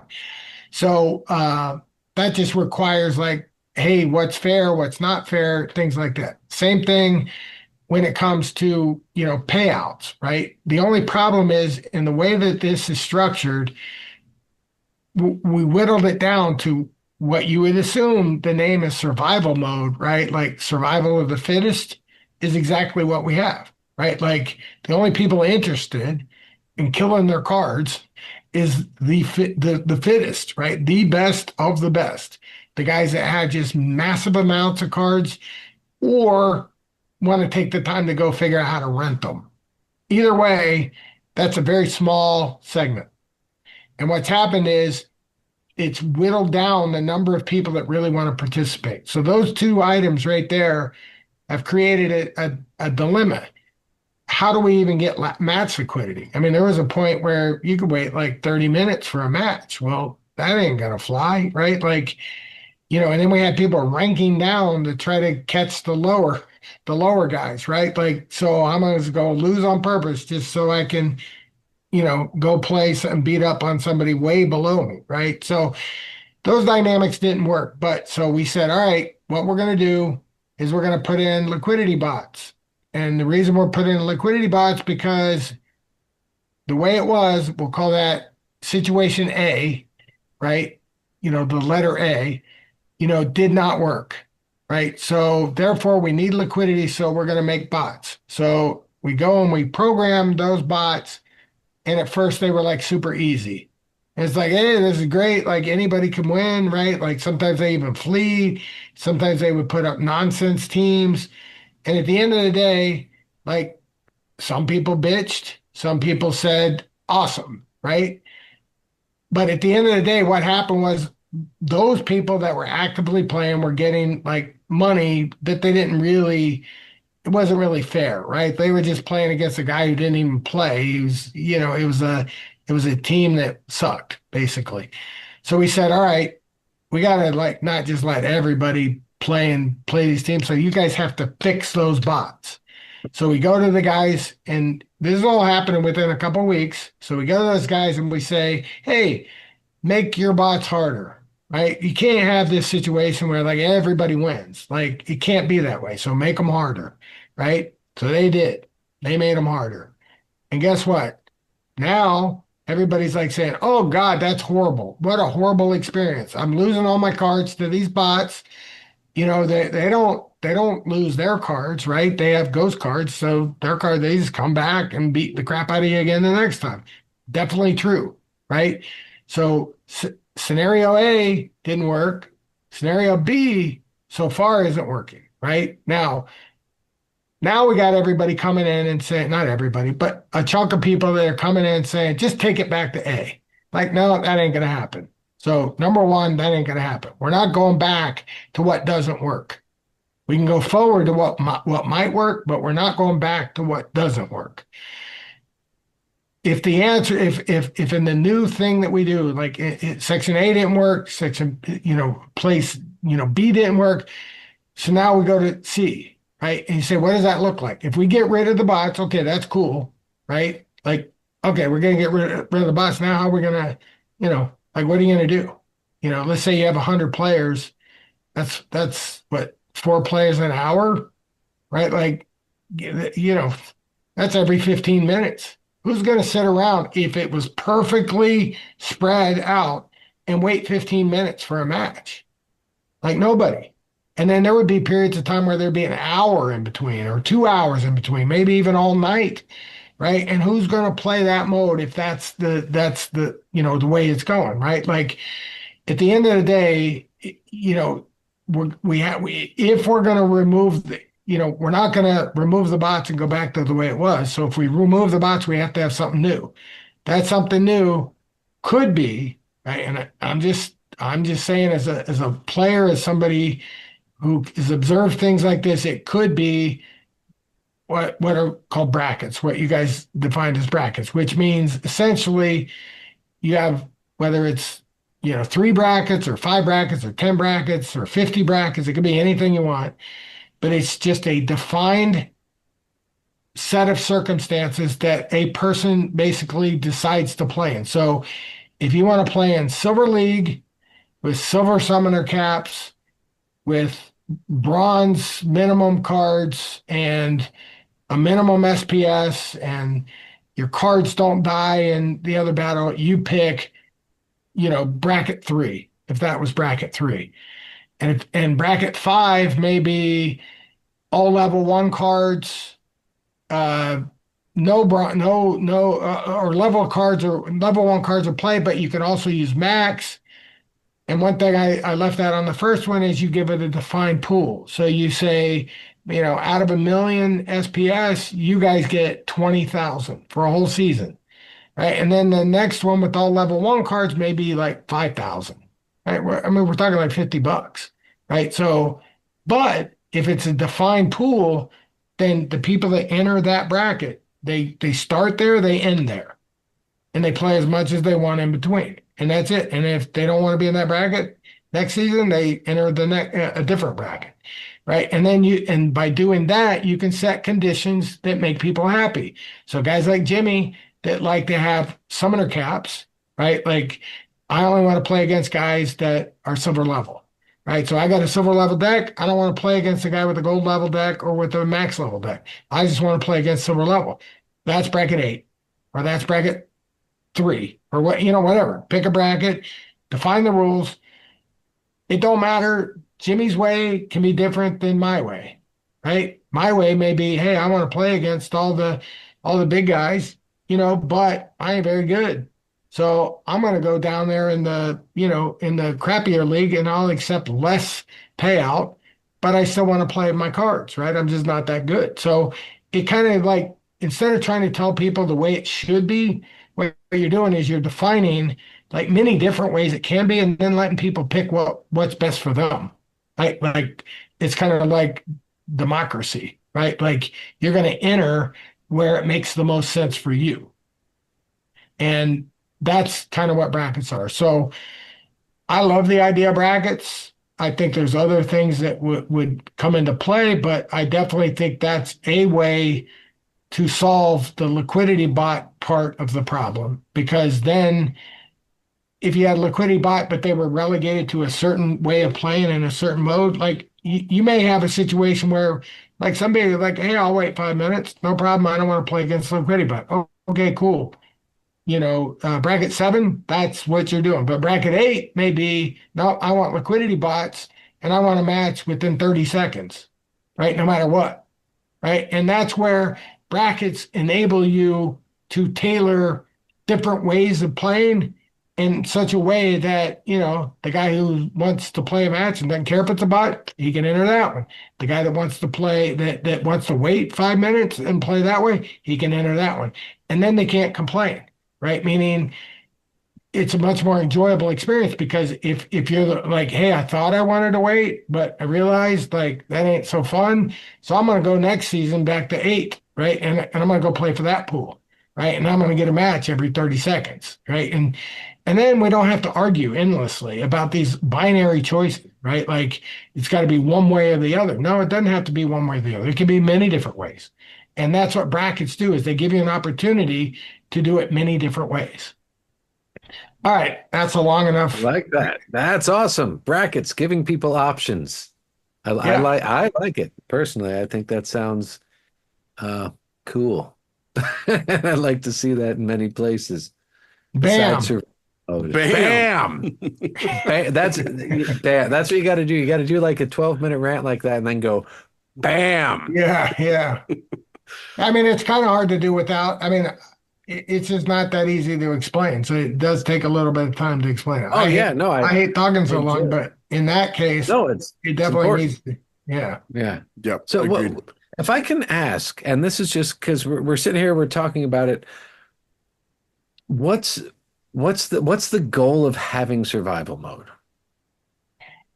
Provide value. Okay. I've had a lot of conversations recently on this. The original goal of survival mode was to create demand for cards, right? And essentially, the feeling was that people would see this pot of money and they would like want to go get it, and you could use the cards you had, or you could like compete with other people and go rent cards from people and go get the money that way. And while that did happen, it did not happen sufficiently to make it work. Meaning some people just played the deck they had. Like I said, some people like didn't want to lose their cards. So that was part of the design issue in the beginning. And then we find out at the end of the day that not that many people really cared about going and picking up the money. Like it wasn't worth the hassle of renting, 400, Pellicore conjurers, right? Like it takes a special type of person to like spend his time scouring the market and sniping, the rental market to build a deck and then play it, right, in that mode. So there are some guys that do it and do it well. Meaning they're very profitable on it. But, the average person did not really bite, right? The average person didn't like say, hey, yeah, let me go rent, 40 decks, right? And go play that mode like it was perceived. So I would say that part is not there. What I do think on the plus, and this is again, Dave as a person, I think on the plus side, I think that people really love the dynamic of cards. Like you lose the card. If you lose a card in battle, you lose that card for a period of time. I think people love that. I don't think they like it applying to other modes, but I think they love that concept. So I do think that there's some really cool dynamics that made this worthwhile. Probably not worth what we paid, right? Like the money that Splinterlands paid probably didn't, really help us there. But, having said that, there are things that are going to come out of this that is good, right? And And I can see that dynamic in guilds. I can see that dynamic in tournaments. I can see tournaments. That's fantastic. Like, Yeah, that's and a I'm just great dynamic yeah, for a tournament. yeah. Like, And I'm not even honestly, saying it can't be for survival mode. I mean, I've heard some really really cool. Like I was talking to Joe Blast before this show. This is my third show tonight, but I was talking or whoa, bam, my third set of meetings. bam. But like he was giving me a pretty cool idea on like what survival mode could be, right? And he's like different than everybody else, right? So again, this isn't really like the team's decision or Dave's decision. This is like y'all meaning I'm part of that, but it's everybody together, like 2/3 of us. We got to get 2/3 of us to agree. What I'm trying to justify is, or what I'm thinking at this point, after all this discussion, is what makes it worth it for the DAO? Like we're hitting. I don't want to say. I want to say it's kind of a conundrum coming up. Rewards are going to be an issue soon. We have to have the reward discussion soon. As far as, do we want to keep going on the same pace that we're going? Do we want to start thinking about cutting things or making changes in the reward payout?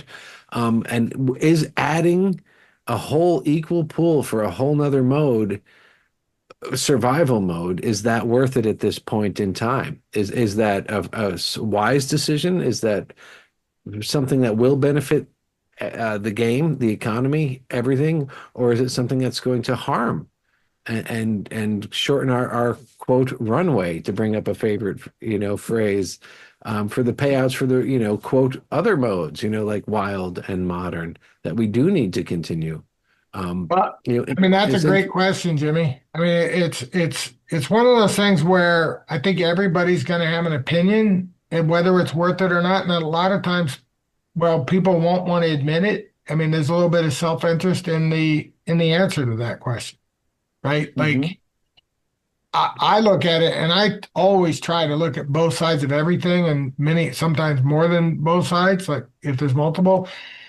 But that's just kind of like what I do. Like, this is the way I'm wired. Most people aren't really wired that way. Most people like see it from their point of view, and then that becomes their reality, right? And I look at it from both sides. I mean, I certainly can see why somebody would say, why would we spend any money on this, right? Like, I can see that. Like, do we get value out of that? And the answer, I think for a lot of people would be no at the way it is right now, right? Like the way it currently is running at this moment in time. I do think that there will be other people that will say, hell yeah, it's a big deal because it provides value to the older cards. And without that value, then those cards are just worthless. They got to go to land and blah, blah, blah.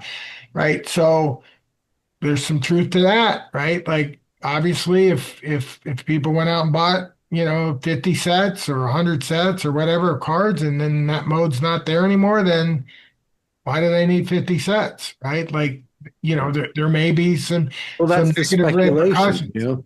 I know some people bought summoners because they were told, hey, summoners are going to be necessary on land for every plot. So right, everything's subject to change. So if you're going to invest and speculate, that's on you. Like, I have to say that you're going to dump money into something to try to get ahead of the game before it's concrete. You're taking that risk.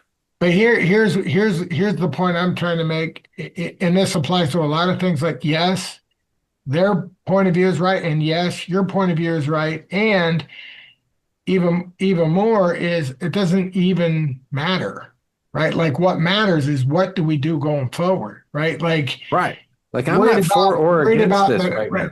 Right, but I'm just saying, like, that question is a legit question on both sides, right? Like, it is legit to say, are we getting value for whatever SPS is required for us to pay to keep it going? Right? And for people to ask that is legit. And for the people that say, well, shit, if we cut it off, so-and-so is going to be unhappy and they're going to leave and they're going to dump their assets. And whether that's justified or not, if that's what they're going to do, that's still a legitimate, thing to bring up. My point is, okay, whether and I don't want to get into any contentious issues, but my point is, like, none of that matters. Like, what matters is what are we going to do going forward, right, in a way that gets 2/3 of the people to agree. So there's a give and take. Right. That's all, right? Like, totally. Maybe the guy but- that's scared out of his mind is going to vote for it for his reason, and you're going to vote for it for your reason, and somebody else is going to vote for their reason. But at the end of the day, it doesn't really matter. What matters is, did 2/3 of the people come to a consensus? Right. And it was just like, here's survival mode. Here it is. We're going to do this. Here's the reason. Bam. It's not a huge success at this point. It's been a struggle. It came off cool at first, and it's a struggle. My question is, are there other potential modes we can explore that might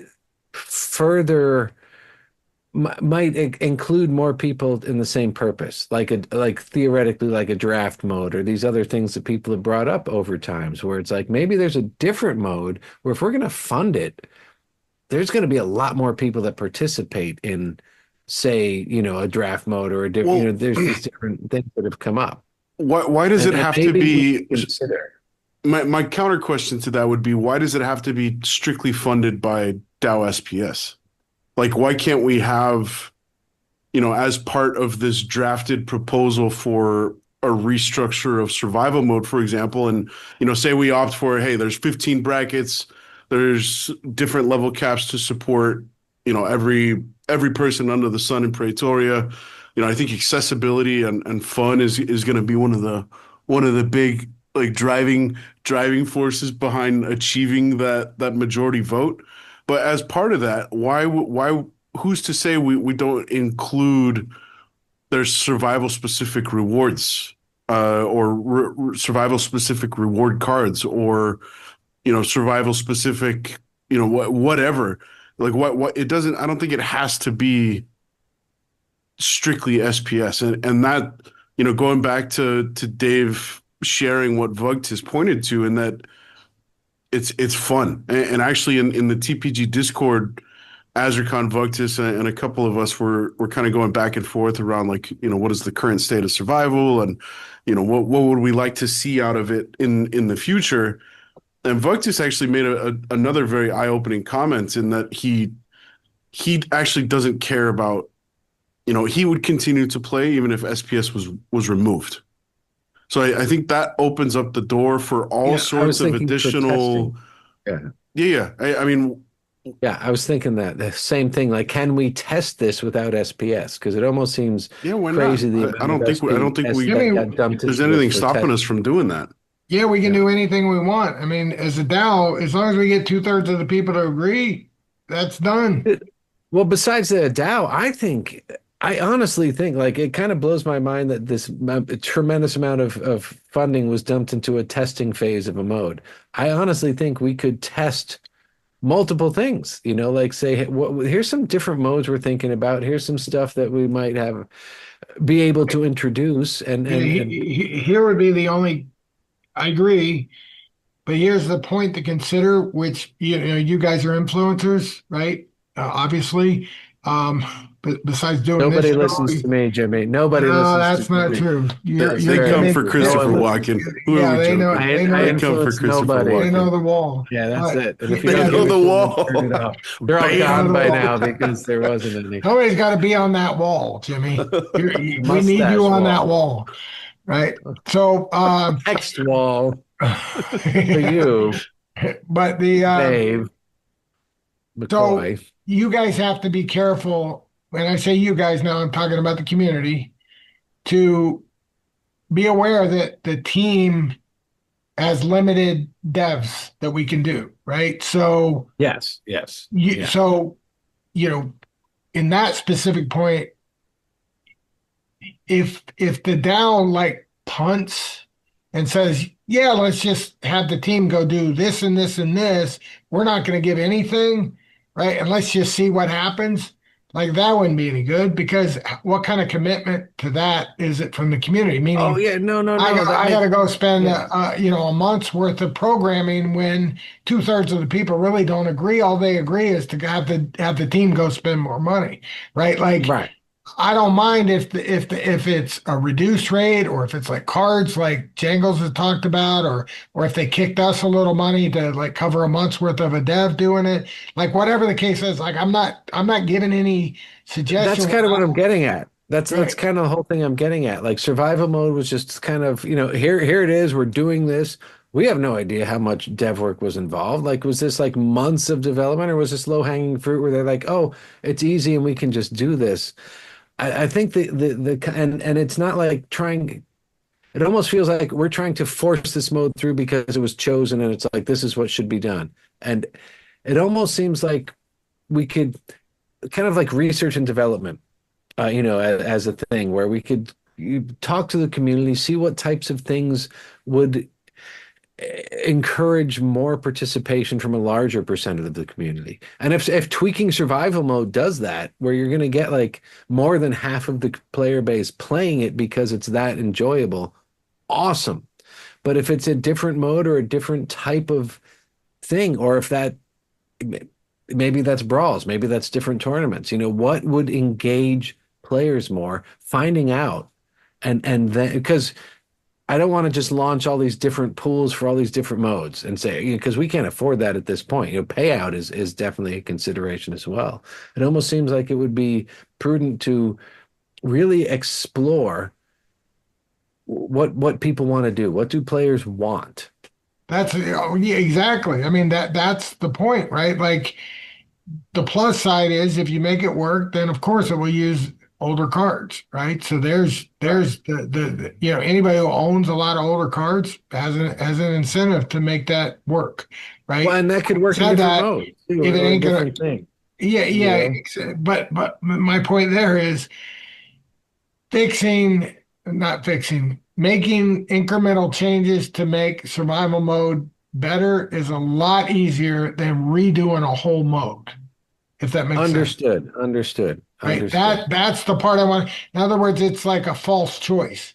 Like if like everybody came back, right? Like let's say they all go in their coves, right? And they have their talks, and then they get together around the mafia roundtable and they say, hey, what's your family think, and what's your family think, and what's your family think, and you guys agree, and then you walk in and tell us, like, hey, like go make something else, like that's probably not going to fly, right? So meaning when I say not going to fly, doesn't mean we're never going to do it, but it's like not going to be as easy as fixing what we have, right? So giving up on what we have built is a thing, if that makes sense, right? Like maybe it should be like give up, right? Like that could be an argument. Maybe it could be, can we modify it to be something else? Right? That could be.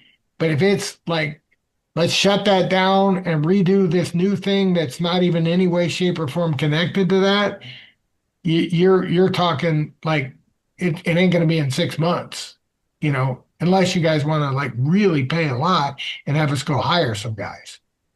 No, yeah, no, and I'm not talking just willy-nilly, let's try this, let's try that. Like, it would involve like really focused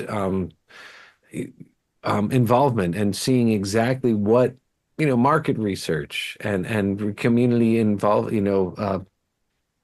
involvement in the questioning phase and trying to find out what would engage, what do people want and what would they engage in. Yeah, like I give an example, Paul TRX. He keeps coming to me and says, why don't we cut the rewards like we have 3 more seasons left, right? Why don't we cut them? Why don't we cut them in half again, right? Or why don't we cut them, in 2/3? Cut them by 2/3, so then we get 9 seasons out of it, right? Yeah. Like or none. As far as I'm concerned, stuff like that would be okay if you guys could like all go to, like I said, get the families together, meaning the groups of people, right? And you guys all get together and say, hey, here's what we want to do. Let's do A, B, C, and D, right? A very well-structured plan with purpose, not like, hey, you guys go take care of it to the team. Like you guys say, let's cut the rewards by 2/3 to give us 9 more seasons. Over those 9 seasons, we'd like to try brackets.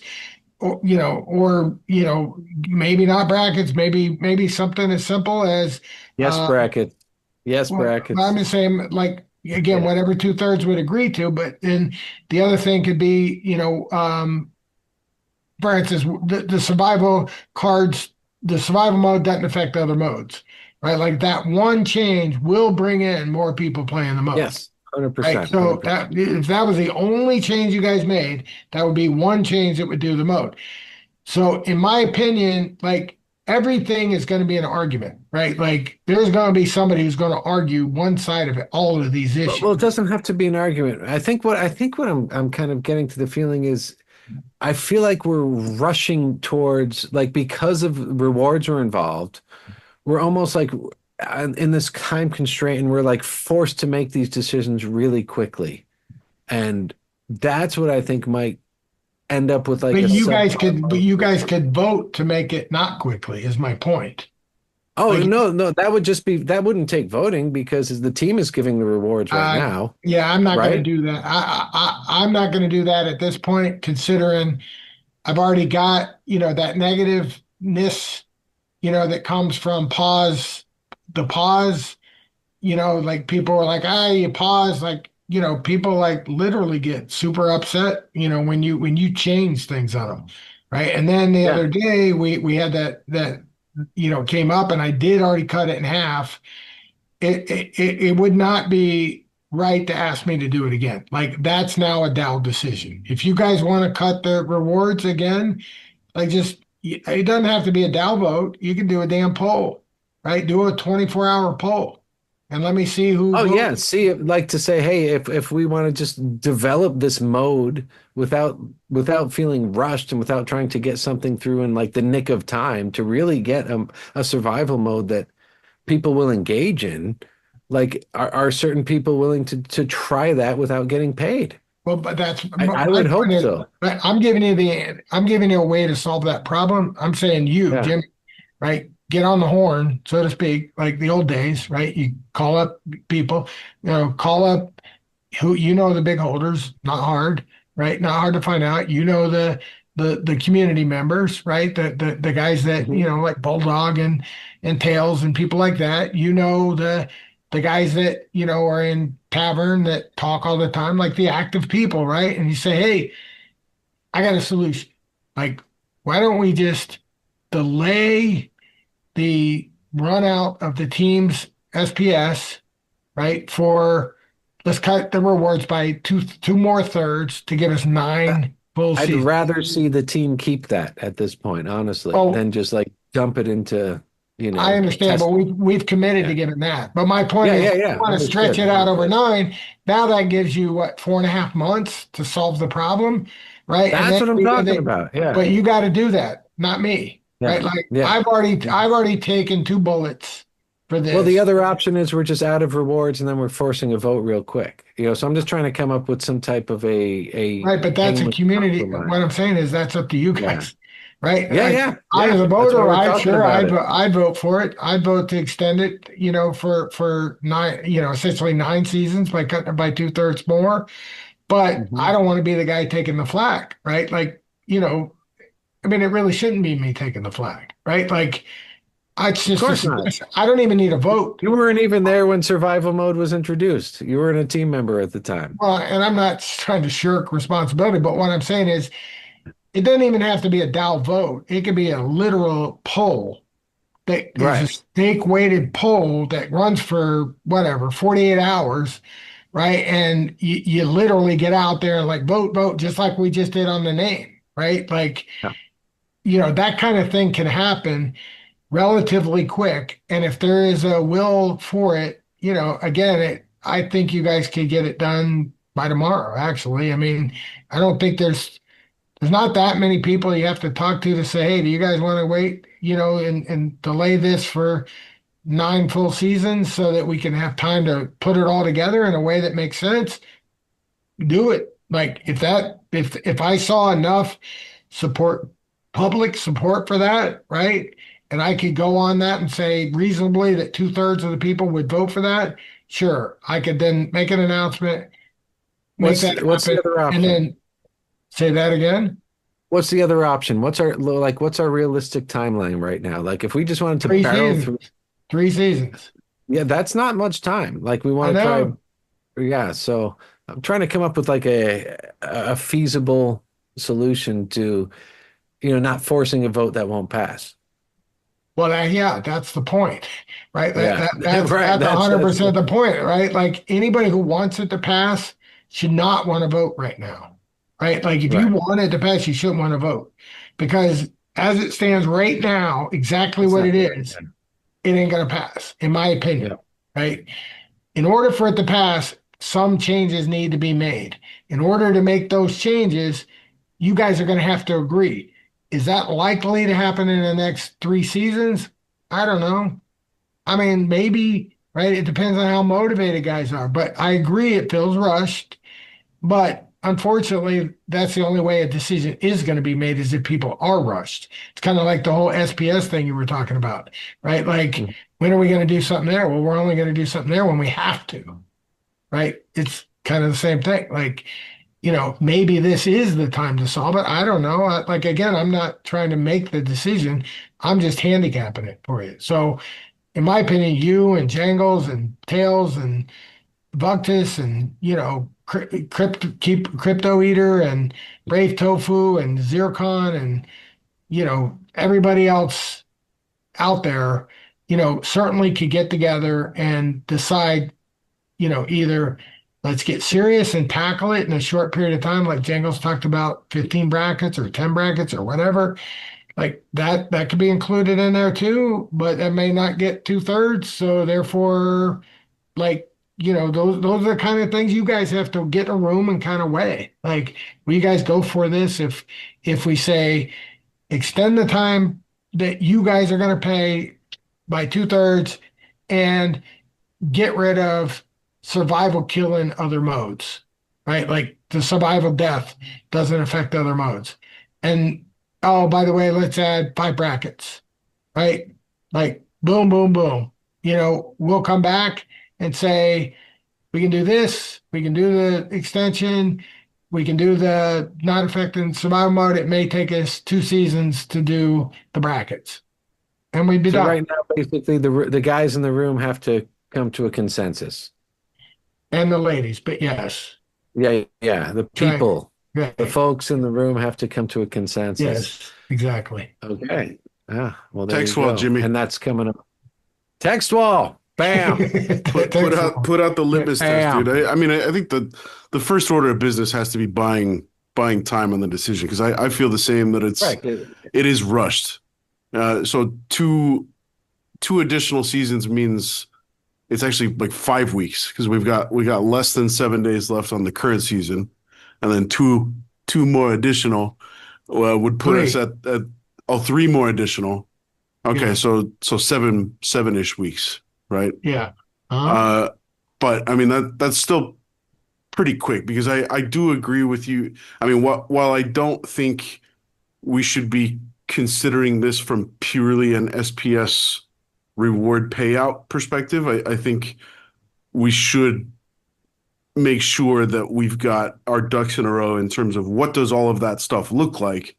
And 7 weeks is, I mean, for God's sakes, it's already almost August. the year is just we've watched 7 months pass us by in the blink of an eye. 7 weeks is just going to disappear. Season. Yeah. Well, I think with that sort of thing, like anything. Yeah. The way that I would like to see all of that go down is I want to see an iterative approach. Hey, we'll put the proposal out there if the team requires some dev funds to cover, let's call it a month of dev time to, institute the 10, 15, 20 brackets. Each bracket has its distinct set of rules. We want to see, maybe some additional reward cards that are specific to survival, stuff like that. And if we're covering the dev cost and the dev time, and then we say, hey, okay, so once this is live, we will provide XYZ size reward pool for 3 months. And throughout the course of that 3 months, let's continue to keep a pulse on these things and see, do we need to iterate again before it's like, the next year of time. So I think we can kind of, it is going to be a process, but I mean, ultimately that's what the DAO was built for, right? Like this is our game, and we get to help put our fingerprints on the future of this stuff. It just so happens that, for a long time we expected this to not really be thrust in our faces until the end of the reward pool for ranked. Well, that timeline just got expedited, and now it's suddenly upon us, and the DAO needs to flex its communicative muscle and come together on a majority of SPS voting to come up with a sustainable long-term plan here. So, I'm of the mind of, like, point number one is let's buy more time. Let's cut the remaining team SPS allocation in half once again, buy us an extra, 3 seasons at least, which will give us on the community side to the time necessary to appropriately map out what does the next first iteration of Survival 3.0 potentially look like. These are the rewards. These are what, the parameters assigned to each individual bracket. These are the allocations of, whether it's DEC or whatever that are going to the team to cover the associated dev costs. And we will provide XYZ reward pool for, the duration of the year, sort of thing. At which point we'll revisit the idea of, do we need to iterate any further, or is this something that we can commit to longer term? Like that's how I would ideally like to see this thing pan out. I realize, that's like, we're trying to wrangle the entire world of horses here with that concept of getting majority vote to agree, whether it's through a poll or a proposal or whatever, just to cut the rewards in half. That's a tall task, but that's what the DAO's up against. Like, that's what we have to figure out how to do this stuff.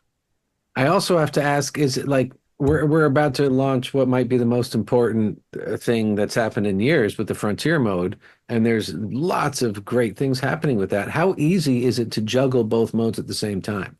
Like, do you want to do a 50-50 or focusing on both? Is there a slider we can move and we say, well, we want to focus 90% on this one and 10% on this one? Or Oh no, Jimmy. Yeah, we already have projects in the pipeline. Like, what you guys know is like what's coming, right? Like, you know what's coming next Tuesday. Right. We got other things working, many other things.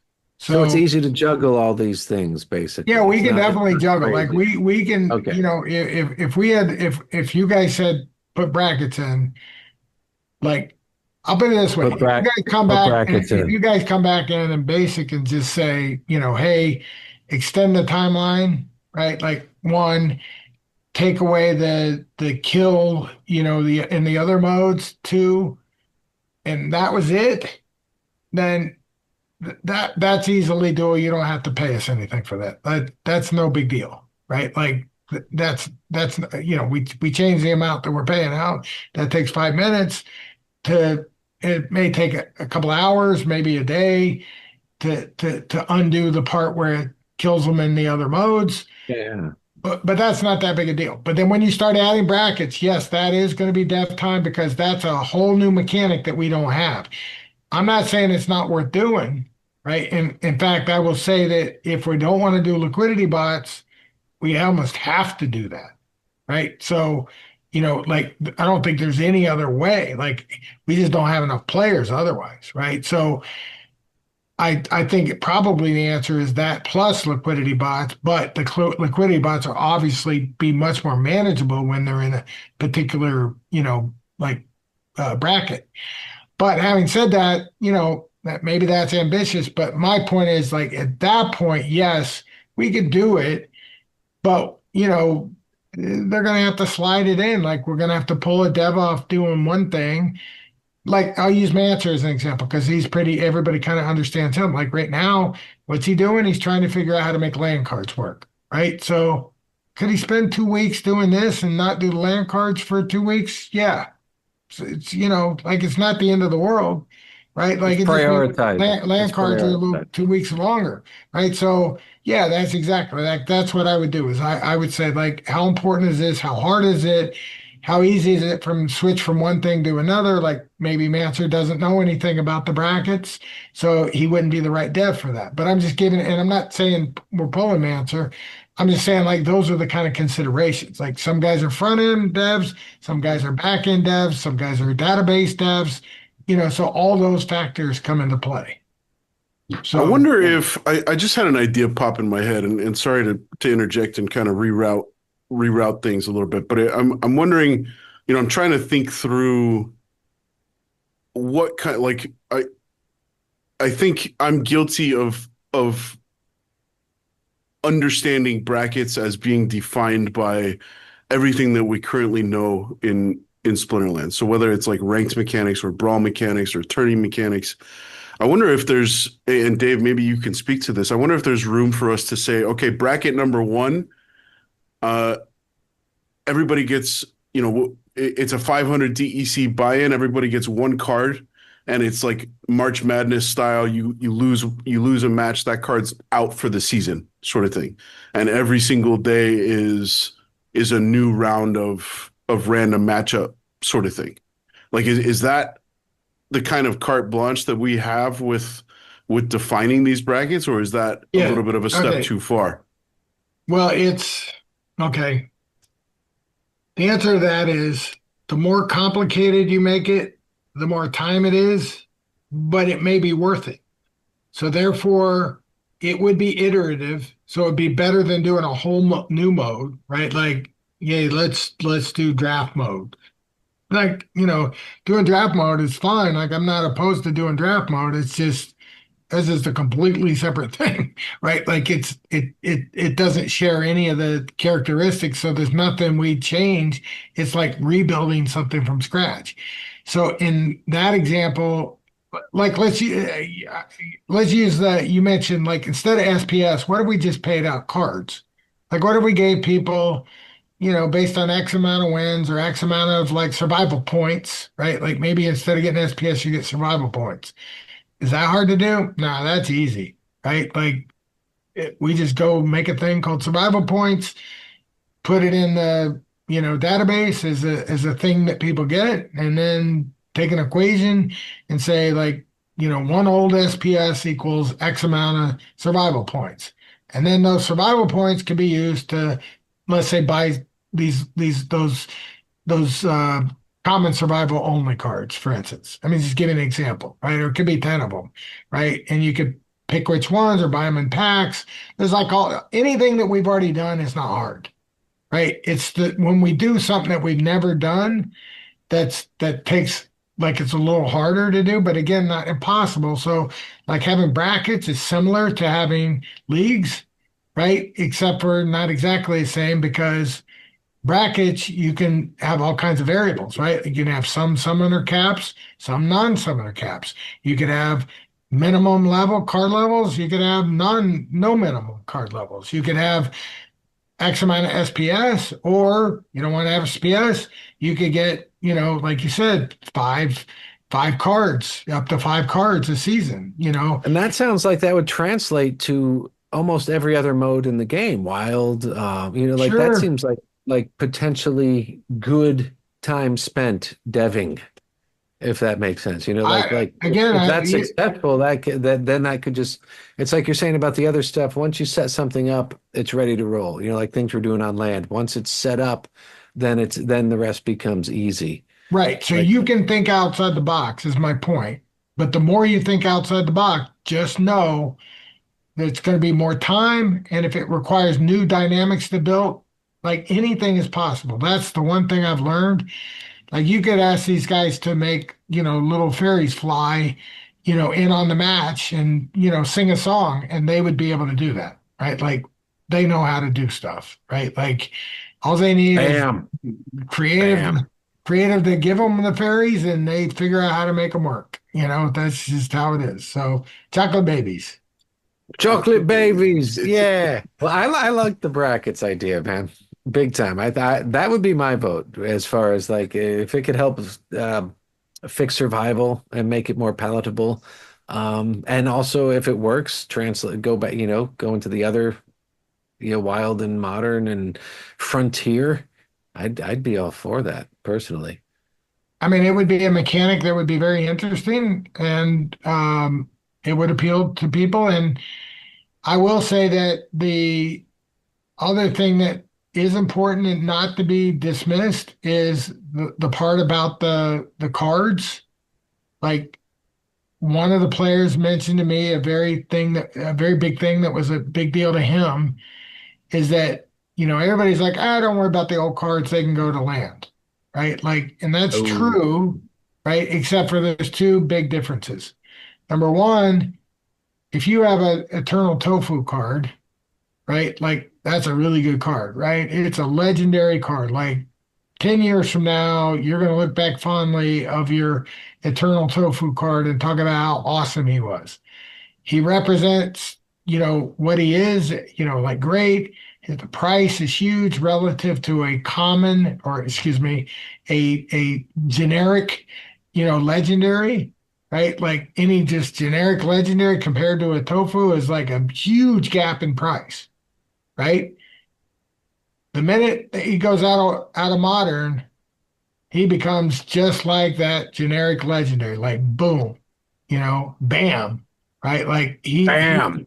he gets smushed down in value relative to what his worth is, right? Like his playability is not like there's no, I mean, yeah, you can play him in wild and win some matches, but you got other cards you can play on wild. So it definitely knocks down the value of these cards that are great playable cards, like things that should be like revered and respected, right? So we could just say, yeah, whatever, it doesn't matter. But this particular person said, I want like a mode where those cards are like sought after. Like people want to have that tofu card even after it goes out of modern. Right? Like I still want to go get Selenia Sky. I still want to get a Prince Renan, right? Because it has value to me as a player in these other modes, whatever that mode may be. So his point is like if the reason we want to save survival mode is to preserve that value, right? By creating a fun, awesome experience, by playing the cards we've come to own and not just like relegating them to land. Oh no, that's fantastic. Because I mean, one of the first things I didn't like was, years ago hearing land is the goal for all old cards. It was like, no, that's so wrong. That's But so wrong. Well, it figuring should out a be way a to goal, right? It should be Oh, a one goal. place to put it. Yeah, like Yeah. I'm optimizing my You land. should and have I'm to make looking at- choices. Yeah. Yeah, and I'm looking at my land right now. I'm like, you know what? I'm gonna eventually pull that Elemental Phoenix, that maxed alpha Elemental Phoenix off land, because I want to freaking use that thing again. yeah, that's the point. Like, so Yeah. this person was saying, like, yes, we could, we could put our heads together and we could actually figure out a way to make these cards like, be what they are, which is great Splinterlands cards. Not every card's going to fall into that. And yeah, those will go into land, right? Rusty Android. That's Rusty gonna be pulled Android off is land. right, exactly. But he's got to come off as a collectible somehow. But yeah, I'm gonna put him in Right, yeah. packs one day. But yeah, Yeah. so just kidding. But Ah! so like the big goal, right, would be that, right? Now, are you going to be able to do that like in the next, 48 hours? Hell no, right? Like, I don't even think that people would even, I don't even think you get 2/3 of people to believe that's a goal, right? Like, 2/3 of the people in our community is a tall ask, right? Which is good. That's how it should be, right? Like that's what governance is, right? You have to convince a super majority to, do something. So having said that, if that's the case, then that's why survival mode is a little more important than just the playable aspect, right? Like creating something where people like, hey, I want to keep my tofu and I don't want to throw him on land and I want to go put him over here to play in whatever survival mode works, like whatever's going to work there, right? And again, it's the pricing, doesn't have to be SPS. It could be other things. Like it could be cards, it could be pickles, it could be all kinds of things, you know? I kind of feel like brackets is actually such an elegant solution. As we're talking through this stuff, I'm more and more stuff is popping into my mind. Like, what if we had a bracket that was you were allowed to put a 15 monster team together with two summoners or something. Sure. I mean that sort of stuff, like that sounds like the kind of thing that Jimmy, you were ultimately alluding to earlier, is how do we create, what if survival mode as it currently isn't really what the people are after? Well, I think we can, this is kind of a case where we can have our cake and eat it too, where we can use these individual brackets to test that sort of stuff out. You know what I mean? Like, what if it was like Battle Royale style, where it was you get to field two different summoners from the same element. Like you choose your element, then you choose your two summoners, and then you choose, a laundry list of 10 or 15 monsters. And all of a sudden, actually, it is kind of a whole new game mode, but it still operates off of the core mechanic of survival, where if these cards die, they're gone for survival for, X number of cooldown days. So, and then, maybe if let's call that as being bracket one. If bracket one ends up being wildly popular, I mean that's a great way to inform the team of what are the behaviors that the team or that the community is looking to participate in, and maybe that could then be expanded into a whole new tournament mode, or maybe there's like some co-op mode that branches off of that. So I think there's what I'm hearing, Dave, is you're kind of rolling out the red carpet for these brackets to be a whole slew of brand new stuff in ways that we haven't really interacted with Splinterlands yet. And we have the opportunity to kind of define this stuff. Obviously, it's going to be subject to, handing over, this is the desired delineation of brackets. What is the requirement on the dev side? So there will be, I suppose there will be some back and forth between, what would we like to accomplish as a community with survival mode, and what are going to be the requirements of time and resources on the team side. But I feel like we have, survival mode now at the point that it gives us a really unique opportunity to kind of flesh all of this very cool stuff out that, I'm definitely guilty of thinking within the box of it. Survival mode has to be one summoner, 6 monsters, standard rule sets, but actually I think the core of survival is that your cards die and they go on cooldown. And therefore you are incentivized to hold more cards. And I think we can tick a whole lot of different boxes with, as soon as you start thinking, how can we differentiate 15, 20 brackets? There's a whole lot of toys to play with here. Every variable, man, every variable, right? Like I said, I mean, I think it's pretty universal that people don't want to have their cards die in survival mode and not use them in other places. Like I would say, out of all the things that people would agree on, that would be the easiest one, right? But having said that, I mean, if you had 15 brackets, why couldn't 2 of them be like, nope, you lose your cards in survival, you lose them in ranked, and you lose them in tourneys, you lose them in both. Like maybe that's a hardcore way of looking at it, and that's cool. Maybe there's, a group of people that want to play that way. Meaning everything that we can do, even the SPS itself, right? Like if we brought this up to the community and said, hey, why don't, instead of paying out SPS, why don't we play cards, right? Like create some cards, right? And yeah, we like collectibles. Dave loves collectibles, so he'll at least buy them from me, right? So if that's the case, right, you think everybody's going to agree to that? Hell no, right? Like some people would go, great idea. Other people would go, absolutely not, right? And then we'll argue and argue and argue about it. Why don't we just create one bracket that they pay SPS and then a different bracket, that we give out cards, and then we'll see, right? Like those are the kind of variable, like all those variables can change, right? And if you have, like I said, 5 brackets, 10 brackets, 15 brackets, whatever the number is, obviously you got to be aware of the number of players and how many can play, right? But having said that, like the goal could be like to have many different tests going at the same time.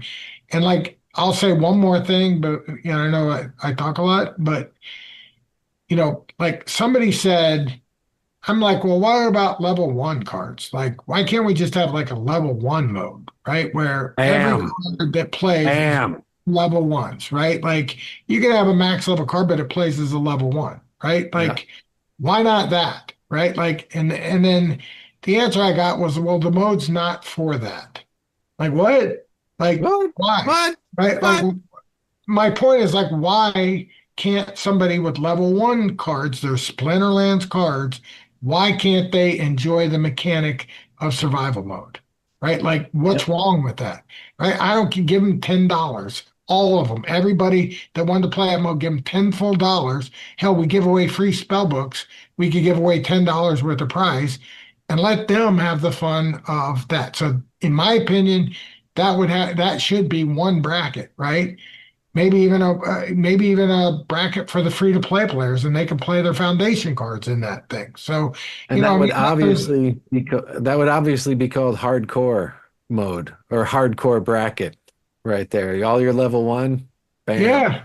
yeah, you know what I mean. And then you're Because that is hardcore. Level 1 is hardcore, man. If you actually play your level right, card, dude, that's some hardcore how many shit. people are going to go either buy or rent, Selenia Sky, right? If that becomes a rule, or Prince Renin, right? Like, Right.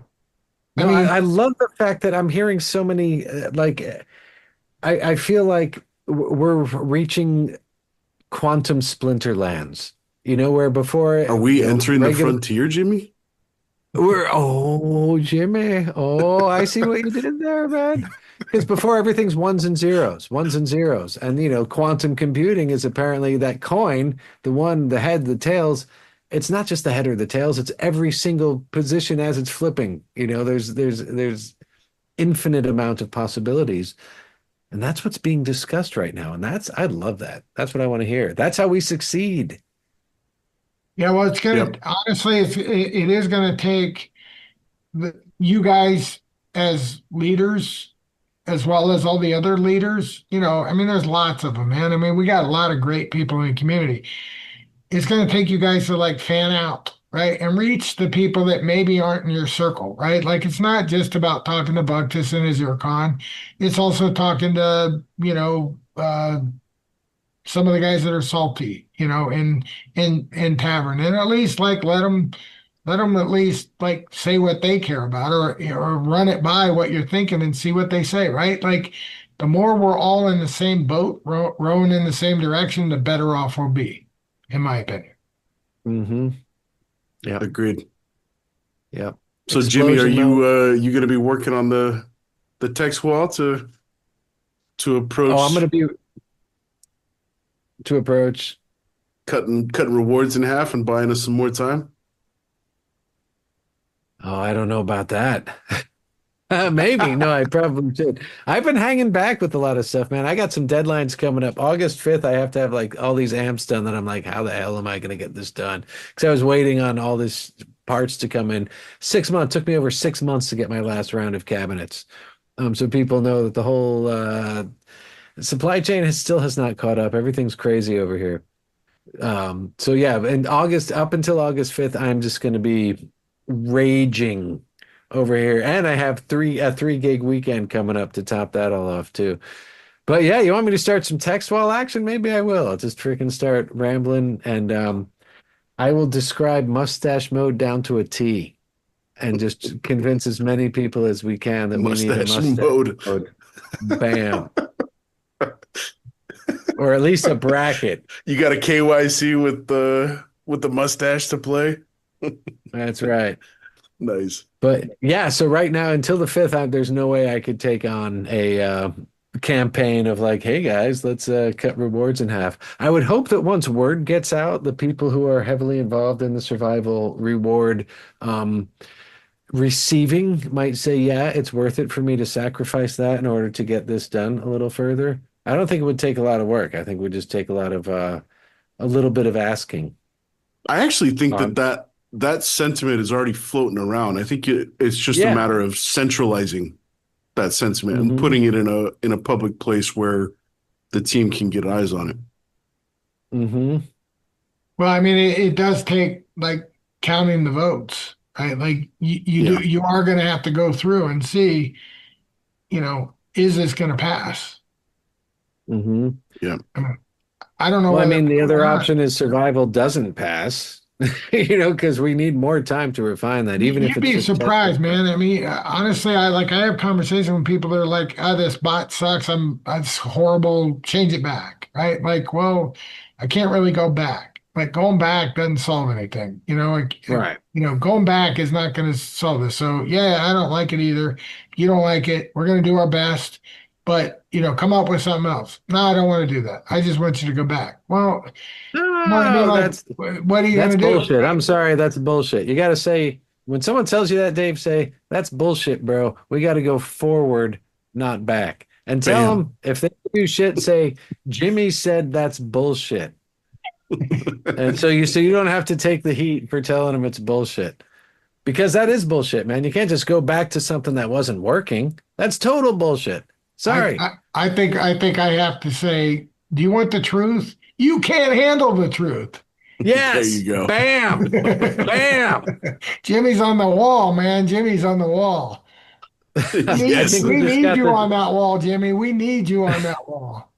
We just got the I need to rewatch that movie. The episode. We got the thumbnail for the episode. You can't handle the truth. Yeah. Have you guys seen it? I mean, sometimes I don't even know. I mean, anybody who hasn't seen Talladega Nights, I mean, maybe you haven't seen A Few Good Men. I'm not sure. Jimmy? For those that didn't see, I just phased out of the picture. I've seen A Few Good Men, I think when it came out decades ago, but I have not seen the Talladega Nights yet. One of these days you're going to get there. I know I have to. And they're going to be able to talk about Ricky Bobby and, I do have to do that. Baby. The last thing I watched was Gotta go. I watched Andor. Have you guys watched the Andor series yet? I have not. Are you Star Wars fans at all? I still do not have. I'm waiting for I got an Apple TV subscription that's about to expire. I'll make a choice from there. It's the type of thing where it's worth 1 month to binge watch. Honestly, as a Star Wars fan, Andor I thought it was absolutely phenomenal. With the exception of season 2, episode 1, that was a nightmare. I was in hell and I thought, oh my God, this is the first episode of the season. Please, God, don't do this. No, this can't be happening. This can't be happening. Hold up. But then once that episode passed, it went back to normal. So I was like, oh my God, thank you. But Andor is like the deep, dark Star Wars, man. It's like Rogue One. Have you guys seen Rogue One? No. Yep. Dave, did you see Star Wars? Let me ask you that. Yeah, I did see Star Wars. When it came out, in the theater. Yeah. Okay. Yeah, so Rogue One deal. takes place right before the first episode of Star Wars: A New Hope. So the 1977 Star Wars that came out, Rogue One leads up literally 5 minutes before Star Wars starts. Absolutely brilliant. And then Andor is like a couple of years leading up to Rogue One.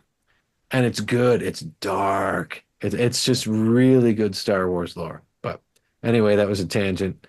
Jimmy, that was the hardest dodge of have you seen Talladega Nights I ever could have imagined. Well, I said no. Because I've watched Andor. That was the last thing I watched lately. Yeah, that's where it came up.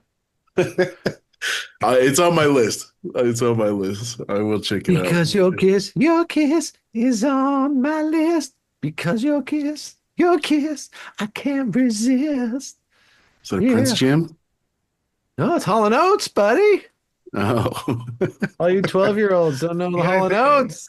I think you should get the mic going there or the recording going there, Jangles, and record Jimmy and get that into a Splinter Vibes song. Dude, you can totally do that, right? You could start Yeah. with like an audio sample and feed Yeah. it into the generator. Yeah, yep. You can And even it'll build the rest of your song. Yep, you can do Nice. one section at a time. There's all kinds of stuff you can do. Yeah, super cool. Well, gentlemen, let's put a bow on this thing.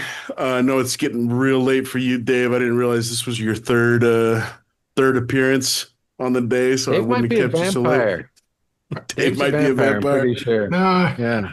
I wish. It would make things easier. My wife says the same thing. She's like, yeah, if I could be a vampire, yes, please. Yeah. Shoot. Yeah, no, All right, well- I enjoy. I mean, I honestly, this is a great show in my opinion because we talked about like the new mode. We talked about the new I guess our new toy, the Splinter Vibes, and then we also talked about something I think is a pretty big deal, is survival mode and what the community can do to solve it. So I think it's very productive. So. I hope Yeah. everybody pulls up and gets their 5 hours worth of watching in.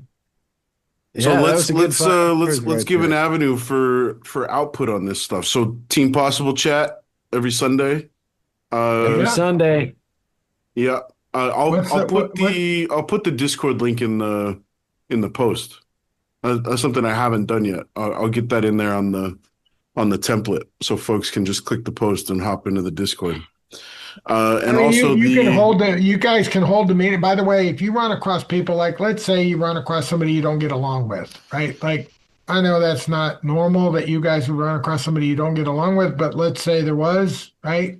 Tell them like, hey, dude, go set up your own group. Dave told us the other day, like you can do that. So go get your 5 guild mates together or 10 people, or whatever the case in the game and like pull them together and let's have all these guys like trying to work together, right? Like you can work together individually and then, they form like hey, this is what we would do, right? And then everybody gets together, like the heads of those groups get together and they can like basically horse trade a little bit, kind of like politics.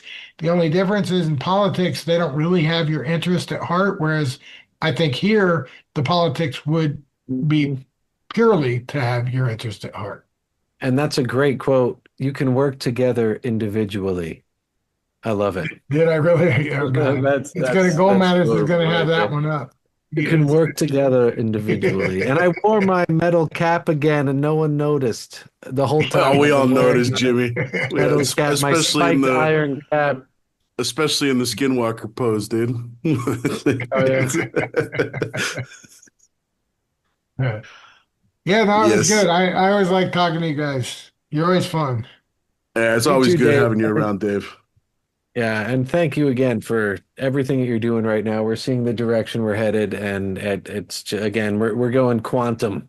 Quantum Splinterlands is happening now. Bam. It's a fun time to be here. That's for sure. Hey, Walken made it up. Made it up. I did hear there's a guy out there. He's a DJ, not a DJ. He's what's the word? Chocolate baby. Radio announcer. Like he's a radio announcer, and his name is Jimmy Walken. Just so you know. No. Yeah. Oh, I got to call this guy. I got to Yeah. reach out to him. Freak Yeah. him out for a few minutes. Jimmy Walken. It's the phone call version of the Spider-Man meme. Just yo. Yeah. Hey, why don't you play one of our songs on your way out here, Jangles? Play Yeah, something. let's do it. What do you want to hear, Dave? Ooh. You call it. Do you want to chill Uh, chilling out with the Gablano? Yeah. Frickin' Frank I think- Sinatra, late night, I man. think Gabbano's got he's already got something going. Is he being held for Yeah, reveal? somebody else has got Oh, it. okay. Yeah, Okay. so All let right. me look. Let me look. All right. What's the goal? I don't know if anybody picked the country tracks. Yeah, let's pick a country track because I Oh, don't sorry, not Goblano Soldier. Fabino?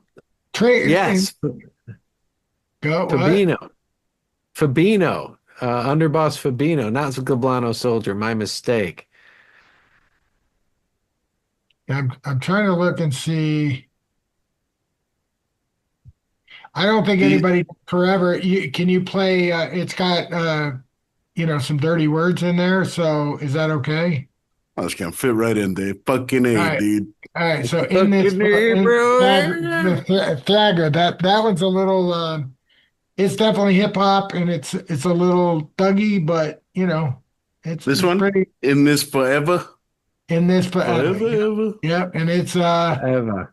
she's got a mouth on her, so make Ooh. sure you put the little warning on there, like if you're going to be offended by cuss words, and I think they take the Lord's name in vain. Don't listen to what it's in it, but otherwise, it's got a pretty good beat. Dave, I think this marks the second or third episode that we've had to slap the explicit lyrics on with you. Anytime Dave comes on, I think is the rule now. Just put the Some guaranteed explicit F-bombs. lyrics Yeah. right on there. All right, let's rock it. I'll Just push like play. Discord. Let's close this sucker out, and I'll push play on this thing. It'll be our closing music for the episode today. I just want to say thanks. Love the people. Oh yeah, man. You're welcome anytime, Dave. I hope some folks find some value in what we talked through today. I agree. Some very big stuff coming. Some very big stuff kind of bubbling to the surface, and some massive decisions kind of waiting to be decided upon. So, yeah, good stuff. All right, everybody. Appreciate you guys tuning in. We will catch you next week. In the meantime, you have been listening to The People's Guild.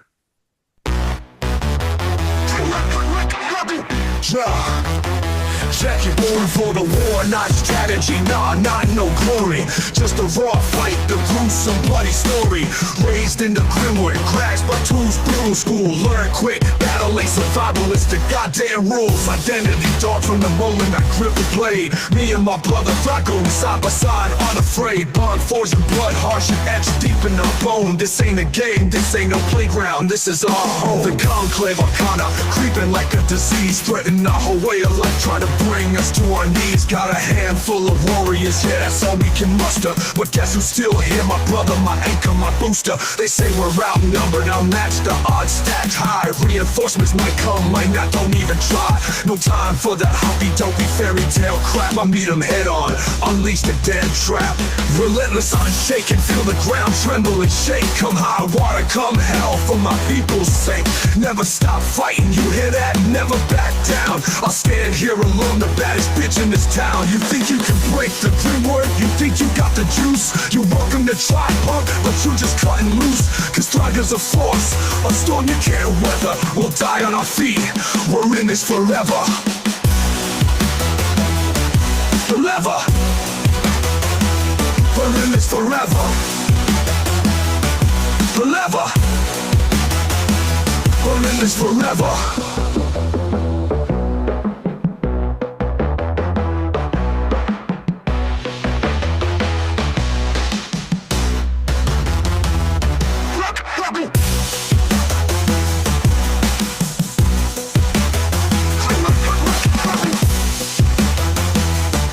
Forever.